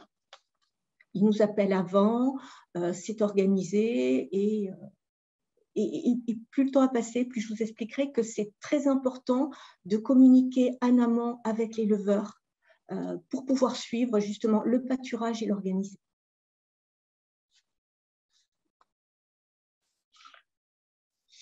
Les attendus de l'écopastoralisme, c'est une protection des habitats naturels et une préservation des services écosystémiques. En effet, les engins mécaniques broient indifféremment tous les végétaux, les insectes aussi, hein, alors que la pression pastorale, elle est véritablement sélective et modulable. Le troupeau n'a pas l'impact mécanique sur le sol que peut avoir un tracteur, puisque d'ailleurs, sous le pied d'un agneau, enfin d'un mouton, on a une pression d'à peu près 0,65 kg par mètre carré sous chaque sabot, sans commune mesure, même si le troupeau est nombreux, même si les bêtes sont nombreuses. Et en plus, il apporte une fertilisation naturelle différente. L'écopastoralisme participe à la diversification des milieux, justement en créant et en maintenant cette mosaïque de milieux ouverts et de milieux fermés et en allant jusqu'à la lisière des boisements. Ça participe aussi à l'étagement de la strate herbacée et donc on devrait retrouver beaucoup plus de biodiversité qu'après un passage de tracteur où tout est coupé à la même hauteur, ainsi qu'à la mise à jour de la banque de graines sous les sabots. Certains de nos espaces, notamment dans le parc, sont des espaces particulièrement riches de biodiversité spécifique parce qu'ils sont pauvres. Hein. Effectivement, les plantes sont adaptées à ces milieux pauvres et ce sont des plantes rares. L'écopastoralisme a des similitudes, je dirais, avec une fauche avec exportation, sans pour autant avoir la gestion, j'allais dire, des foins ou des fourrages à effectuer, donc à devoir traiter une ressource ou un déchet selon comment on peut les valoriser.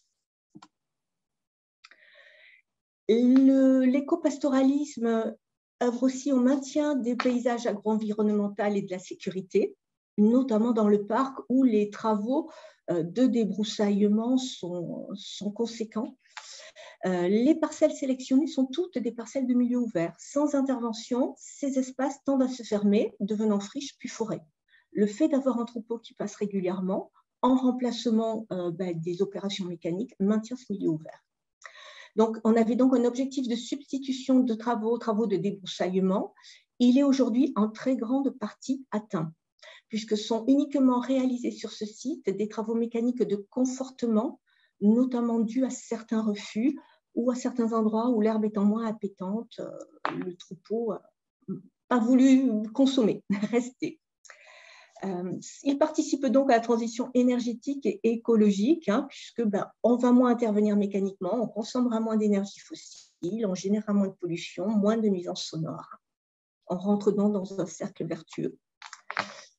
Ça a cependant demandé quelques opérations d'ajustement entre les premières campagnes d'éco-pâturage, si je puis dire, et puis aujourd'hui.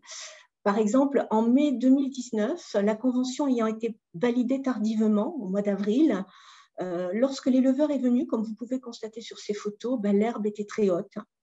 Et dans les herbes hautes, on avait beaucoup de plantes que les animaux n'aiment pas consommer, comme les chardons.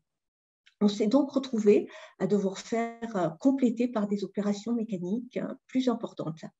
Aujourd'hui, on a véritablement un agent qui travaille en amont avec l'éleveur, qui opère des sorties régulières dès fin février, début mars, pour regarder un petit peu la croissance de l'herbe et alerter et organiser dès le début du mois d'avril les opérations de pâturage, comme on peut le voir. Et lorsque l'herbe est coupée à cette période-là, l'animal mange et mange bien plus que quand l'herbe est plus haute. Et donc, ça maintient le milieu ouvert et les plantes ont tendance à ne pas forcément repousser.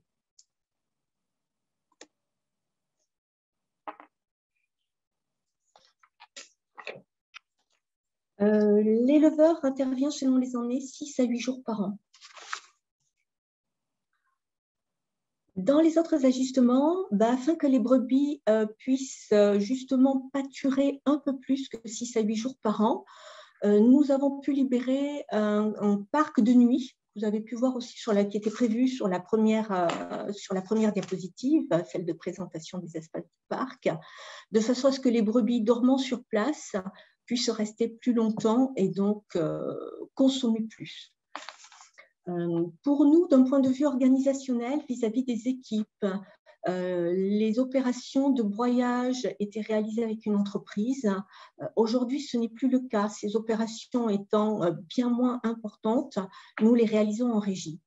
De la même manière, elles étaient réalisées principalement avec un gyrobroyeur attelé sur un tracteur, ce qui correspond bien à des milieux où on a une plus forte proportion de ligneux. Nous avons investi dans un tondeau-broyeur autotracté, ce qui nous permet de faire des opérations plus petites, plus ciblées, avec une hauteur de coupe plus importante et sur des parcelles qui, du coup, restent plus enherbées qu'avec du ligneux.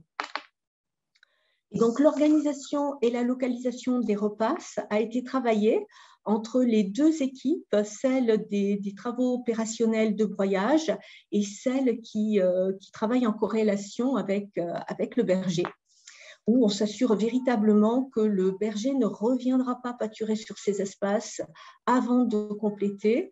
Et en fonction de ce que les animaux ont consommé, on va cibler uniquement certaines interventions. La biomasse des parcelles pâturées a été estimée à peu près à 60 tonnes, ce qui est une faible proportion. On a fait le calcul avec à peu près 2 tonnes de matière par hectare à évacuer, que nous n'évacuons pas du coup. Les économies sont supérieures à 50% des coûts précédents. Cette convention étant à titre gracieux.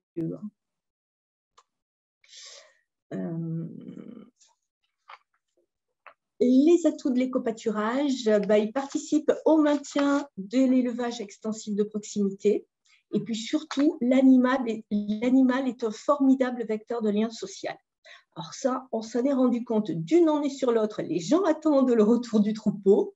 On a même dans les visiteurs des gens surpris qui sont là, qui utilisent leur téléphone, qui appellent les amis, qui communiquent. Enfin voilà, les gens s'arrêtent, discutent, prennent en photo. Et par contre, pour nous, il a fallu que l'on gère la communication et le soin apporté à cette communication, à prévenir aussi les équipes de garde et de l'entrée du parc pour que les chiens soient tenus en laisse, pour rappeler aux gens que l'animal, ce n'est pas une peluche. Voilà, donc ce travail-là a été aussi réalisé.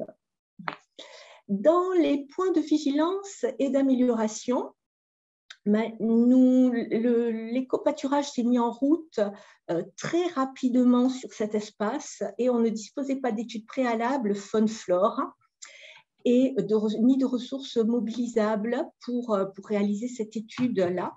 Donc, nous ne pouvons pas comparer l'évolution des biotopes des parcelles pâturées par rapport aux parcelles qui auraient pu rester fauchées. La proposition, ce sera de définir pour d'autres espaces en amont les critères d'évaluation, d'évolution de ces parcelles et de pouvoir les renseigner. Donc là aussi, il y a une formation du personnel qui traditionnellement dans les communes est plutôt des agents des espaces verts, avec des formations espaces verts, pour les amener vers des formations plus naturalistes ou environnementales. Voilà. Et puis de définir ces critères pour voir comment le milieu évolue. Donc, pour l'instant, vous voyez, il y avait notamment des carrés pour faire des photos régulièrement pour voir ce qui s'y passe, mais on n'a pas pu aller plus loin, mais on le fera dans d'autres espaces. Voilà, ce suivi. Il y a aussi la nécessité de suivre avec réactivité le berger. Voilà, là, c'est pareil. Le monde agricole, comme le disait un des intervenants tout à l'heure, est différent du monde des collectivités territoriales. Ils ont d'autres contraintes. Donc, on s'est rendu compte qu'on avait des fois des délais de prévenance pour l'intervention très courts, des actes d'intervention qui pouvaient fluctuer en fonction d'autres travaux à réaliser, d'autres opérations soumises à la météo, soumises à d'autres aléas. La tenue du cahier de présence a finalement été plutôt une tenue unilatérale par notre service, mais qui a été grandement compensée par une communication proactive qui se passe très bien. Et puis, comme je le disais, pour l'instant, le faible nombre de jours de présence que l'on souhaite faire évoluer. En complément, depuis mars 2021, et suite au succès de cette opération, de cette expérimentation, la ferme pédagogique a aussi agrandi son cheptel ovin. Et aujourd'hui, on sort en matinée, au printemps, les 26 brebis de la ferme dans le périmètre immédiat de celle-ci. Alors là, ce sont les agents communaux qui le font en posant une clôture électrique amovible pour la matinée, et qui surveillent en même temps qu'ils font de la coactivité dans un périmètre où ils peuvent avoir un regard sur le troupeau qui pâture. Merci pour votre attention. Et comme vous pouvez le constater, voilà, ce sont les pancartes que nous avons éditées et qui sont sur toutes les entrées du parc pour rappeler aux gens que l'animal est un animal, voilà, qu'on peut se prendre en photo, on peut promener, on peut en profiter, mais on doit tenir le chien en laisse et puis on doit éviter de courir ou de nourrir ou de toucher les animaux. Merci pour tout. Merci beaucoup, Bénédicte, pour ce retour très intéressant. Je découvre beaucoup la thématique pour ma part.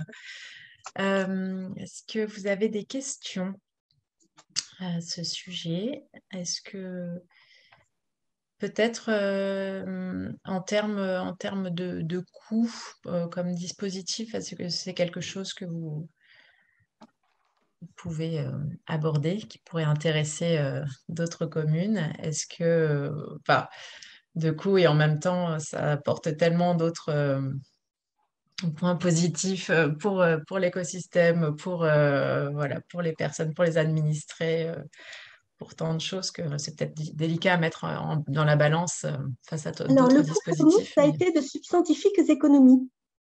Ah, voilà, très bien. Voilà. En estimatif, nous avons dû diminuer de 50% les coûts précédents. Puisque la convention de pâturage a été passée à titre gracieux, voilà, pour les deux parties. Il y a pas d'enjeu financier. Les leveurs, nous n'avons pas mis en location nos terrains, mais nous ne payons pas la prestation non plus. Oui, c'est du gagnant-gagnant. Voilà, c'est du gagnant-gagnant pour les deux personnes. C'est vrai qu'à un moment, je me suis peut-être mal exprimée quand je disais qu'on n'avait pas eu le temps de faire les études préalables. C'est qu'en travaillant à la Chambre d'agriculture, lorsque nous avons découvert que cet éleveur qui véritablement était à notre porte recherchait des terrains pour faire du complément de pâturage, je dirais que l'on a de suite profité de l'occasion pour dire OK, nous on est partant, on travaille sur le sujet. Voilà, donc on a préféré profiter de cette opportunité que de se dire on démarre une étude, on verra dans un an ou deux. Non, c'est voilà.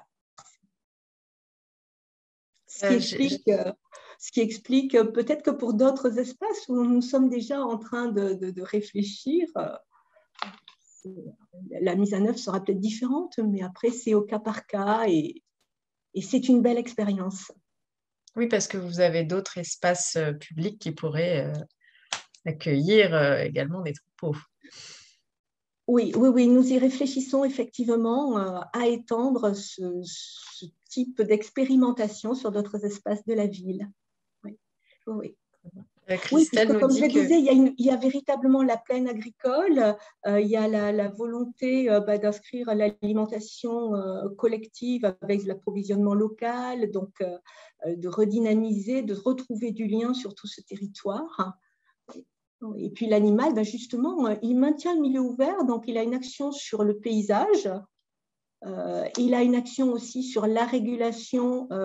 En maintenant ce milieu ouvert, il évite l'enfrichement, donc par rapport à la DFCI, à la défense des forêts contre l'incendie, c'est aussi intéressant.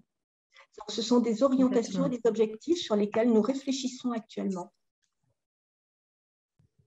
Complètement. Est-ce que, oui, Christelle nous dit que la ville d'Aix a également mis en place l'éco-pâturage. Est-ce qu'ils sont dans l'audience? Est-ce qu'ils veulent peut-être témoigner?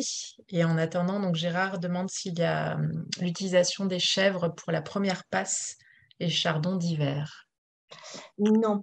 Alors, on a un peu de chèvres à la ferme pédagogique. Effectivement, il arrive qu'elles sortent, mais les troupeaux caprins, effectivement, vont s'attaquer à un autre type et notamment aux ligneux.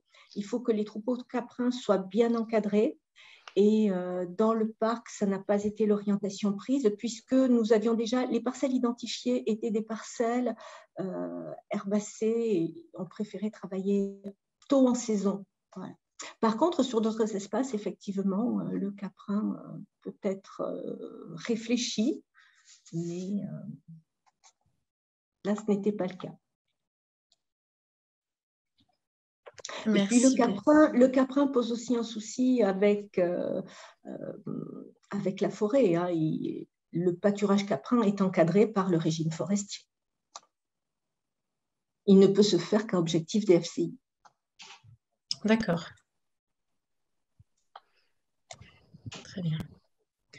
Est-ce que vous avez encore des questions? Sinon, ou une prise de parole peut-être, ou un partage d'expérience dans le domaine. Merci beaucoup, Bénédicte, voilà, pour Je vous en prie. Cet échange et ce partage très intéressant. Donc, on va parler outils maintenant, donc avec Fanny Lorgeron, voilà, qui va nous partager donc l'outil Bourse au vert. Merci Aurore. Alors, j'essaie juste de ne pas me louper sur le partage d'écran. Tac.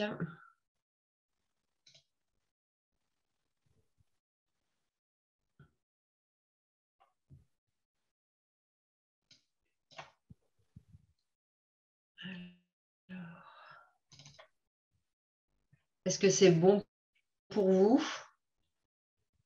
Oui, ça met peut-être un peu de temps à charger.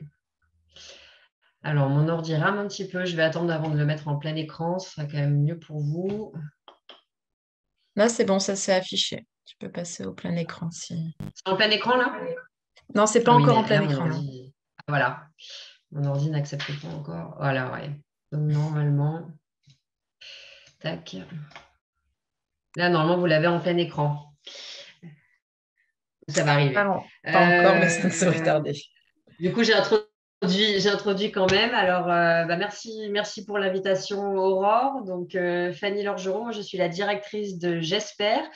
Donc, pour celles et ceux qui ne nous connaissent pas, nous sommes basés dans les Alpes de Haute-Provence et à Digne-les-Bains et nous travaillons sur toute la région Sud-PACA sur l'éco-gestion de l'environnement, que ce soit la gestion des déchets, donc plus spécifiquement les biodéchets, sur le gaspillage alimentaire, sur les économies d'eau, avec un volet plutôt expertise, bureau d'études et un volet un peu plus technique, expérimental, édition de références méthodologiques, etc. Et aujourd'hui, je vais vous présenter un outil sur lequel nous sommes en train de travailler depuis 2 ans à peu près, qui est une plateforme, un site internet autour de l'échange de broyats et autres biomasses résiduelles, donc qui concerne toute la région et qui s'appelle Bourse au Vert. Alors, j'essaye d'avancer. Voilà. Donc, rapidement, le cadre de ce projet-là, on est depuis 1 an maintenant, on travaille sur un projet qui s'appelle Valo-Emo sur la valorisation des matières organiques résiduelles avec le GRS, que vous devez connaître, qui est basé à Aubagne. Un projet qui a… Je te coupe, oui, Fanny, pardon. Parce que les diapositives ne suivent pas. Ouais. Du coup, tu n'es toujours pas en plein écran. Est-ce que tu veux que je le mette moi en plein écran et tu m'informes quand je dois passer à la diapositive suivante? Ouais, on va faire ça. Alors, c'est dommage parce que j'ai actualisé le PowerPoint depuis tout à l'heure. Bon, mais c'est pas grave, je veux bien que tu le fasses du coup. Pardon, mon ordi rame un petit peu. Il fait mauvais, j'ai une très mauvaise connexion.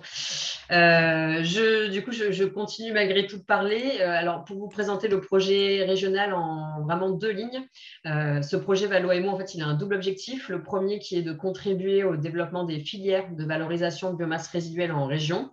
Et le second qui est de fournir aux différentes parties prenantes les éléments d'une aide à la décision pour mettre en œuvre des solutions justement de gestion de ces matières organiques à l'échelle régionale.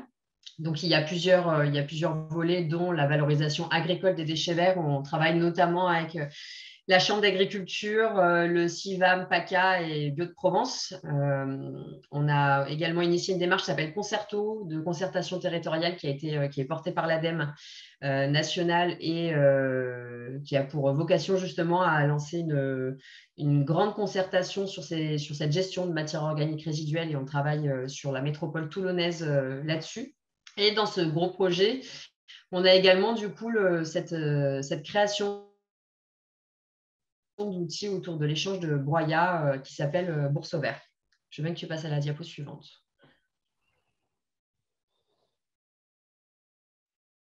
Oui, c'est bien plus rapide que de chez moi. Le contexte, on en a bien parlé, je crois, depuis le début du webinaire sur cette valorisation nécessaire du broyat. On a beaucoup de déchets verts, des personnes ou des structures sont de plus en plus en demande. Donc, le broyat en tant que co-structurant, beaucoup dans les processus de compostage, mais on voit qu'il est aussi utilisé en bout de champ par les agriculteurs. Et on a un besoin en face de valorisation justement de ces déchets verts qui sont produits par les professionnels et les collectivités. Et donc, l'idée de cette plateforme Bourse au Vert, c'est de mettre en lien les professionnels, donc j'entends par professionnels aussi les collectivités et les particuliers, sur les offres disponibles sur cette matière organique et également sur le matériel qu'on n'a pas forcément à disposition, comme des broyeurs qu'on peut chercher à mutualiser entre particuliers. Donc, c'est vraiment un bon coin du broyat. Alors, la suite, s'il te plaît. Ah, mais j'ai la main. Ah non, Donc, c'est la plateforme, elle se présente sous la forme d'annonce. En fait, vous créez un compte, vous laissez juste votre mail. Et donc là, vous indiquez si vous êtes à la recherche de broyat, par exemple, ou de divers équipements, ou si vous en donnez. Donc, comme je disais tout à l'heure, sont visés les professionnels, collectivités, entreprises d'espaces verts qui produisent du déchet vert, des déchets verts, du broyat, ou qui ont du matériel. Donc, ça peut être broyeur, après, ça peut être d'autres équipements. Donc également les agriculteurs ou professionnels qui sont eux à la recherche de déchets verts ou de broyat. Et on peut également proposer des prestations via ce site internet, et les particuliers qui sont en recherche de broyat ou de broyeurs à prêter ou mutualiser. Voilà.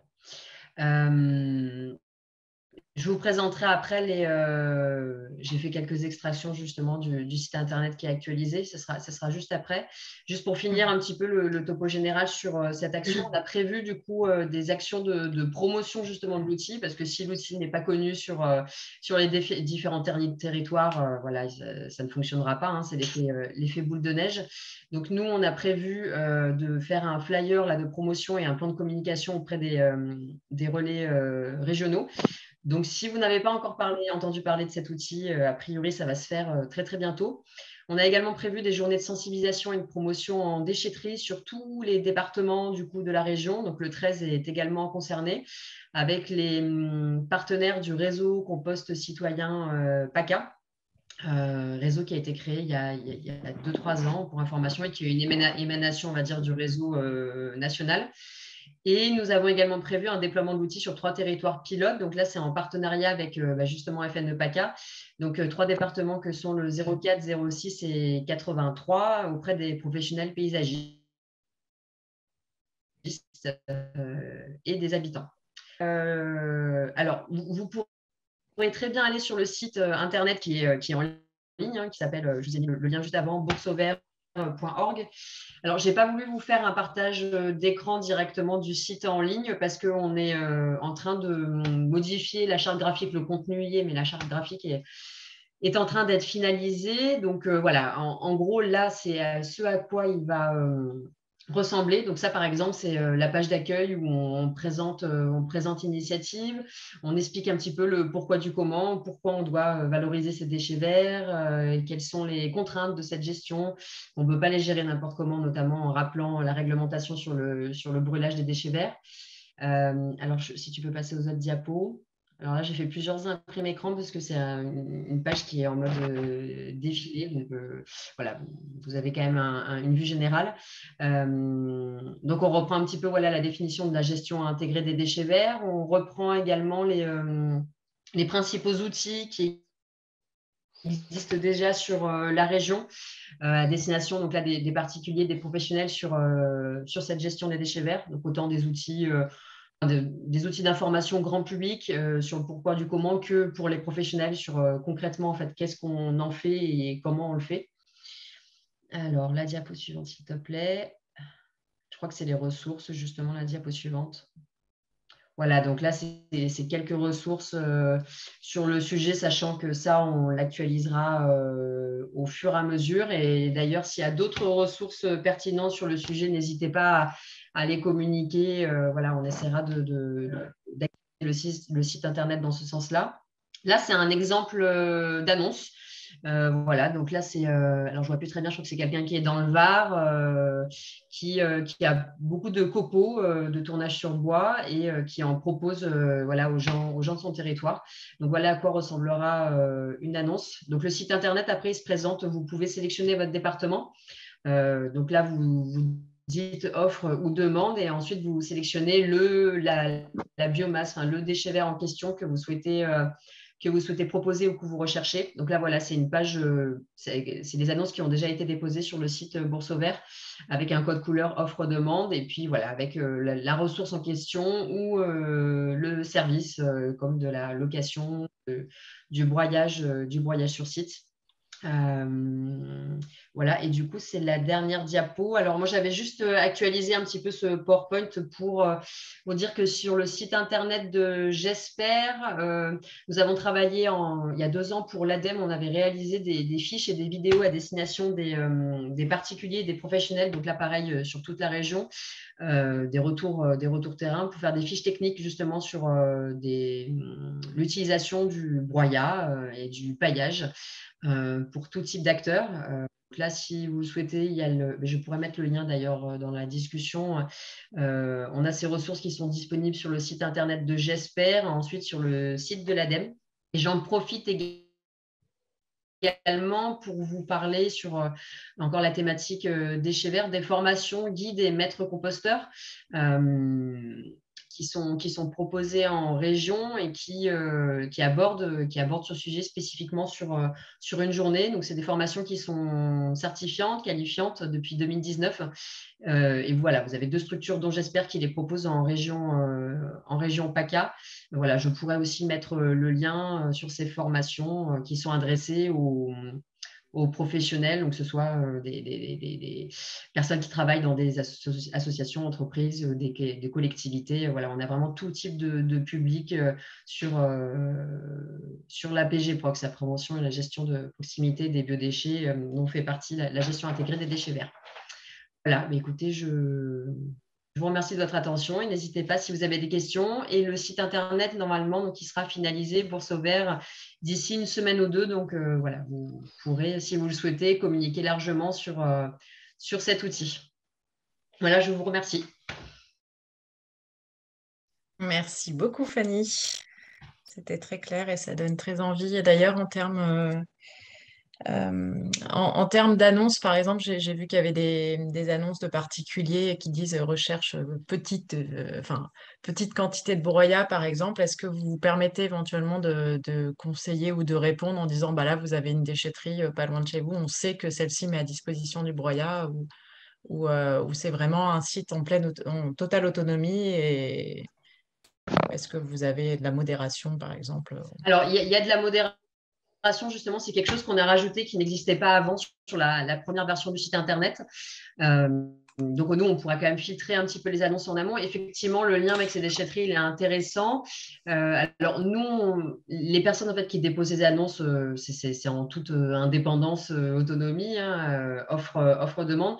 Mais sur le site internet, je pense que c'est quelque chose qu'on pourra rappeler, qu'il y a des déchets verts broyés qui peuvent se retrouver en déchetterie. Mais je pense qu'après, c'est plus au niveau des collectivités, quand elles vont relayer l'outil sur leur site internet, qu'elles pourront informer de cette possibilité, parce que c'est quand même assez variable d'une déchetterie à l'autre, et donc du coup d'un département à l'autre, parler de ces possibilités-là. Parce que l'idée, c'est d'intégrer justement cet outil sur le site des collectivités qui ont cette compétence et du coup qui seront intéressées pour en parler, pour en faire la promotion.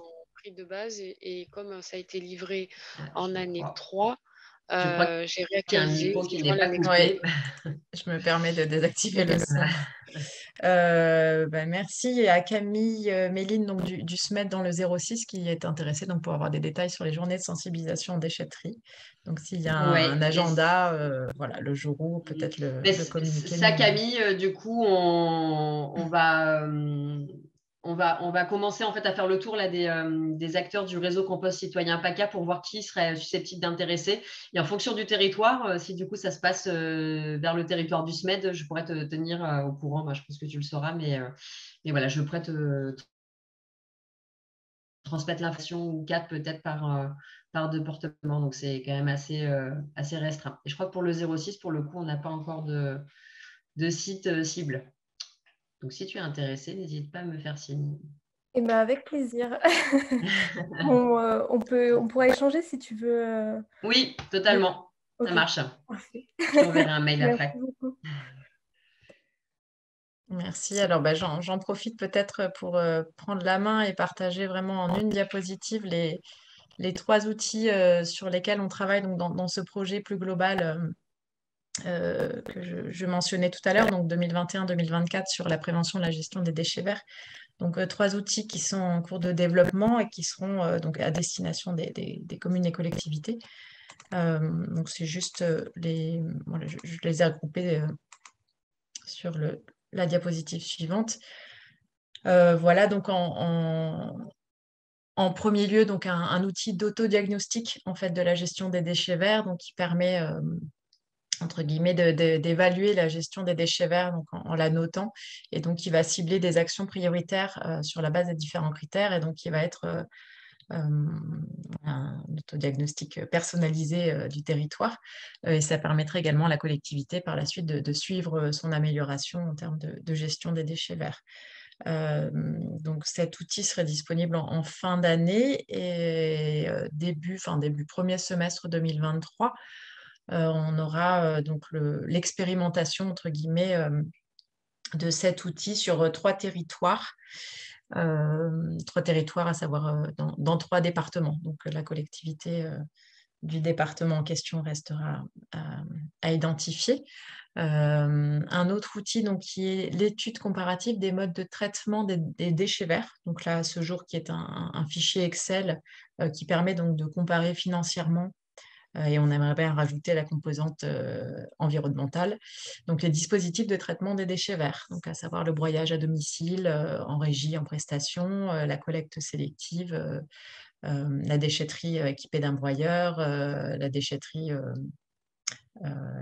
sans broyeur, le prêt de broyeur, voilà, pour aider la collectivité donc, dans sa prise de décision quand elle a face à elle le coût réel ou enfin réel estimé de ces modes de traitement et prendre donc la décision d'un mode de traitement qui correspondrait vraiment à son territoire. Par exemple, s'il est très étendu, peut-être que le prêt de broyeur, le broyage à domicile ne s'y prête pas ou représenterait un coût en termes de temps des agents trop élevés ou autres. Voilà. Et puis enfin, un troisième outil donc là, qui est bien avancé, qui se trouve être le formulaire de déclaration et la cartographie associée, donc des brûlages de déchets verts. Donc là, on travaille en partenariat avec l'Adréalpaca sur cet outil étroitement, puisqu'en fait, dans le cadre de la révision de l'arrêté préfectoral, justement, dont je vous mentionnais en introduction, donc emploi du feu, là, cet outil serait développé pour rendre, enfin, il est développé en partenariat avec l'Adréalpaca, mais en fait, histoire comment dire, pardon, la déclaration voilà, préalable au brûlage de déchets verts, s'il y a dérogation, se ferait donc, de manière automatique en ligne et cette obligation serait renseignée donc, dans l'arrêté préfectoral. Voilà, et le lien vers ce formulaire serait donc a priori indiqué dans l'arrêté préfectoral qui devrait voir le jour d'ici la fin de l'année. Voilà, donc le but étant, donc ça concernerait l'obligation de déclaration obligatoire concernerait les particuliers et les professionnels. Voilà, et le but étant de pouvoir indiquer l'information aux différentes autorités compétentes, notamment en termes de sécurité d'incendie, mais également donc, les communes sur lesquelles les administrés souhaitent brûler des déchets verts. Voilà, à ce jour. Donc, les 3 outils seront expérimentés chacun dans 3 territoires, enfin 3 départements. Donc, si jamais l'une ou l'autre, enfin, dans le 13, on aurait l'expérimentation pour le coup du formulaire de déclaration et cartographie des brûlages. Donc, si jamais une commune est particulièrement intéressée, qu'elle n'hésite pas à se manifester. Voilà pour ce petit complément. J'arrête le partage. Nous avons eu beaucoup d'informations. Serait-il possible que des documents adresse site internet nous soient transmis? Tout à fait. Je vais tout récapituler dans un mail. Je vous transmettrai tout ça. Également, Fanny, si vous souhaitez, enfin, n'hésitez pas à me transmettre d'autres informations, mais bon, j'ai l'essentiel avec le site Bourse au Vert. Je vois que vous avez mis une information certifiante. Voilà.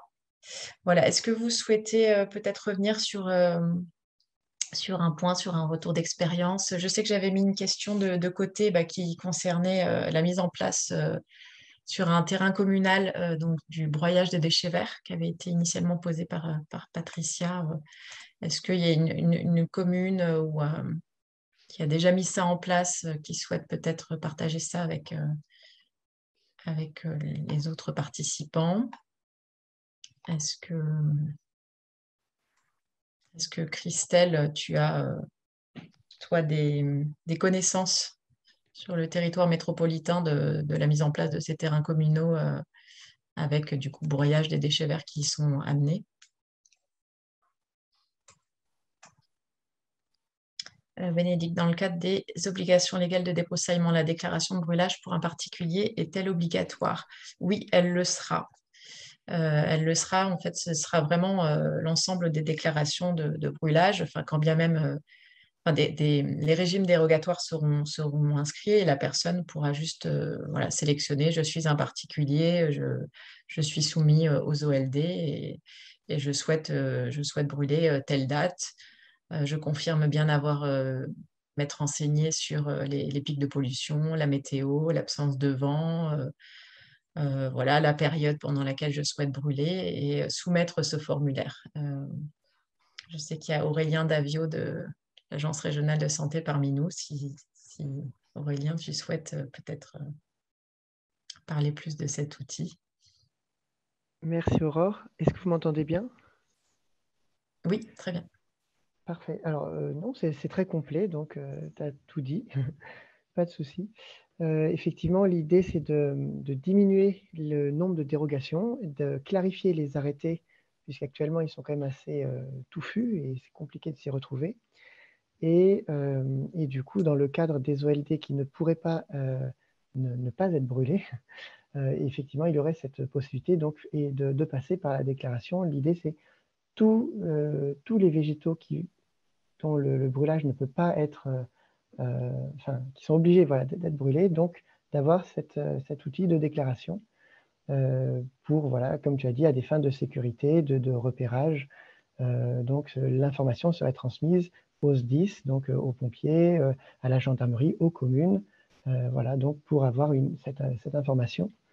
Et voilà. Merci pour ce complément. Voilà, n'hésitez pas en tout cas si vous avez un intérêt particulier pour cet outil à se rapprocher de nous, voire à vous porter volontaire pour l'expérimentation de cet outil, donc début 2023, c'est-à-dire par portée volontaire, il s'agit juste d'en faire la promotion voilà, sur le site internet, de le relayer, d'informer vos administrés et puis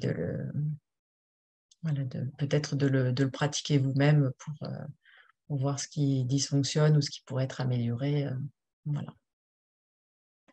Eh bien, s'il n'y a pas d'autres... oui, pour la mise en place d'un terrain communal sur lequel le broyage des déchets verts pourrait être réalisé, est-ce que quelqu'un a connaissance de quelque initiative qu'elle soit? Et sinon, j'ai bien noté votre question et si j'ai un retour d'expérience qui va dans ce sens-là, je me permettrai de vous mettre en contact si ça vous intéresse particulièrement. Pourriez-vous redire sur quel site pour la déclaration? Alors, c'est en cours d'élaboration actuellement, le formulaire lui-même. Et en théorie, donc, comme je vous disais, ça va de pair avec la révision donc, de l'arrêté préfectoral.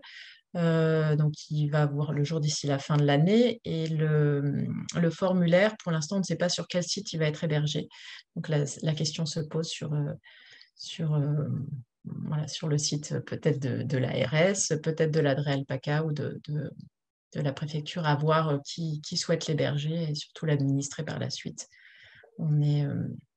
Il avait été évoqué que chaque commune puisse avoir accès à ce formulaire. On souhaite plutôt le centraliser. On ne sait pas encore si ça va être centralisé au niveau départemental ou au niveau régional, puisque les autres arrêtés préfectoraux d'emploi du feu de 06, le 83 et prochainement le 84 vont être également révisés. Donc, à voir. Vous en entendrez bientôt parler, bientôt cet automne ou cet hiver. Voilà. S'il n'y a pas d'autres questions, on va clore ce webinaire. Un grand merci à tous pour vos interventions et puis aux participants pour vos questions, pour votre intérêt.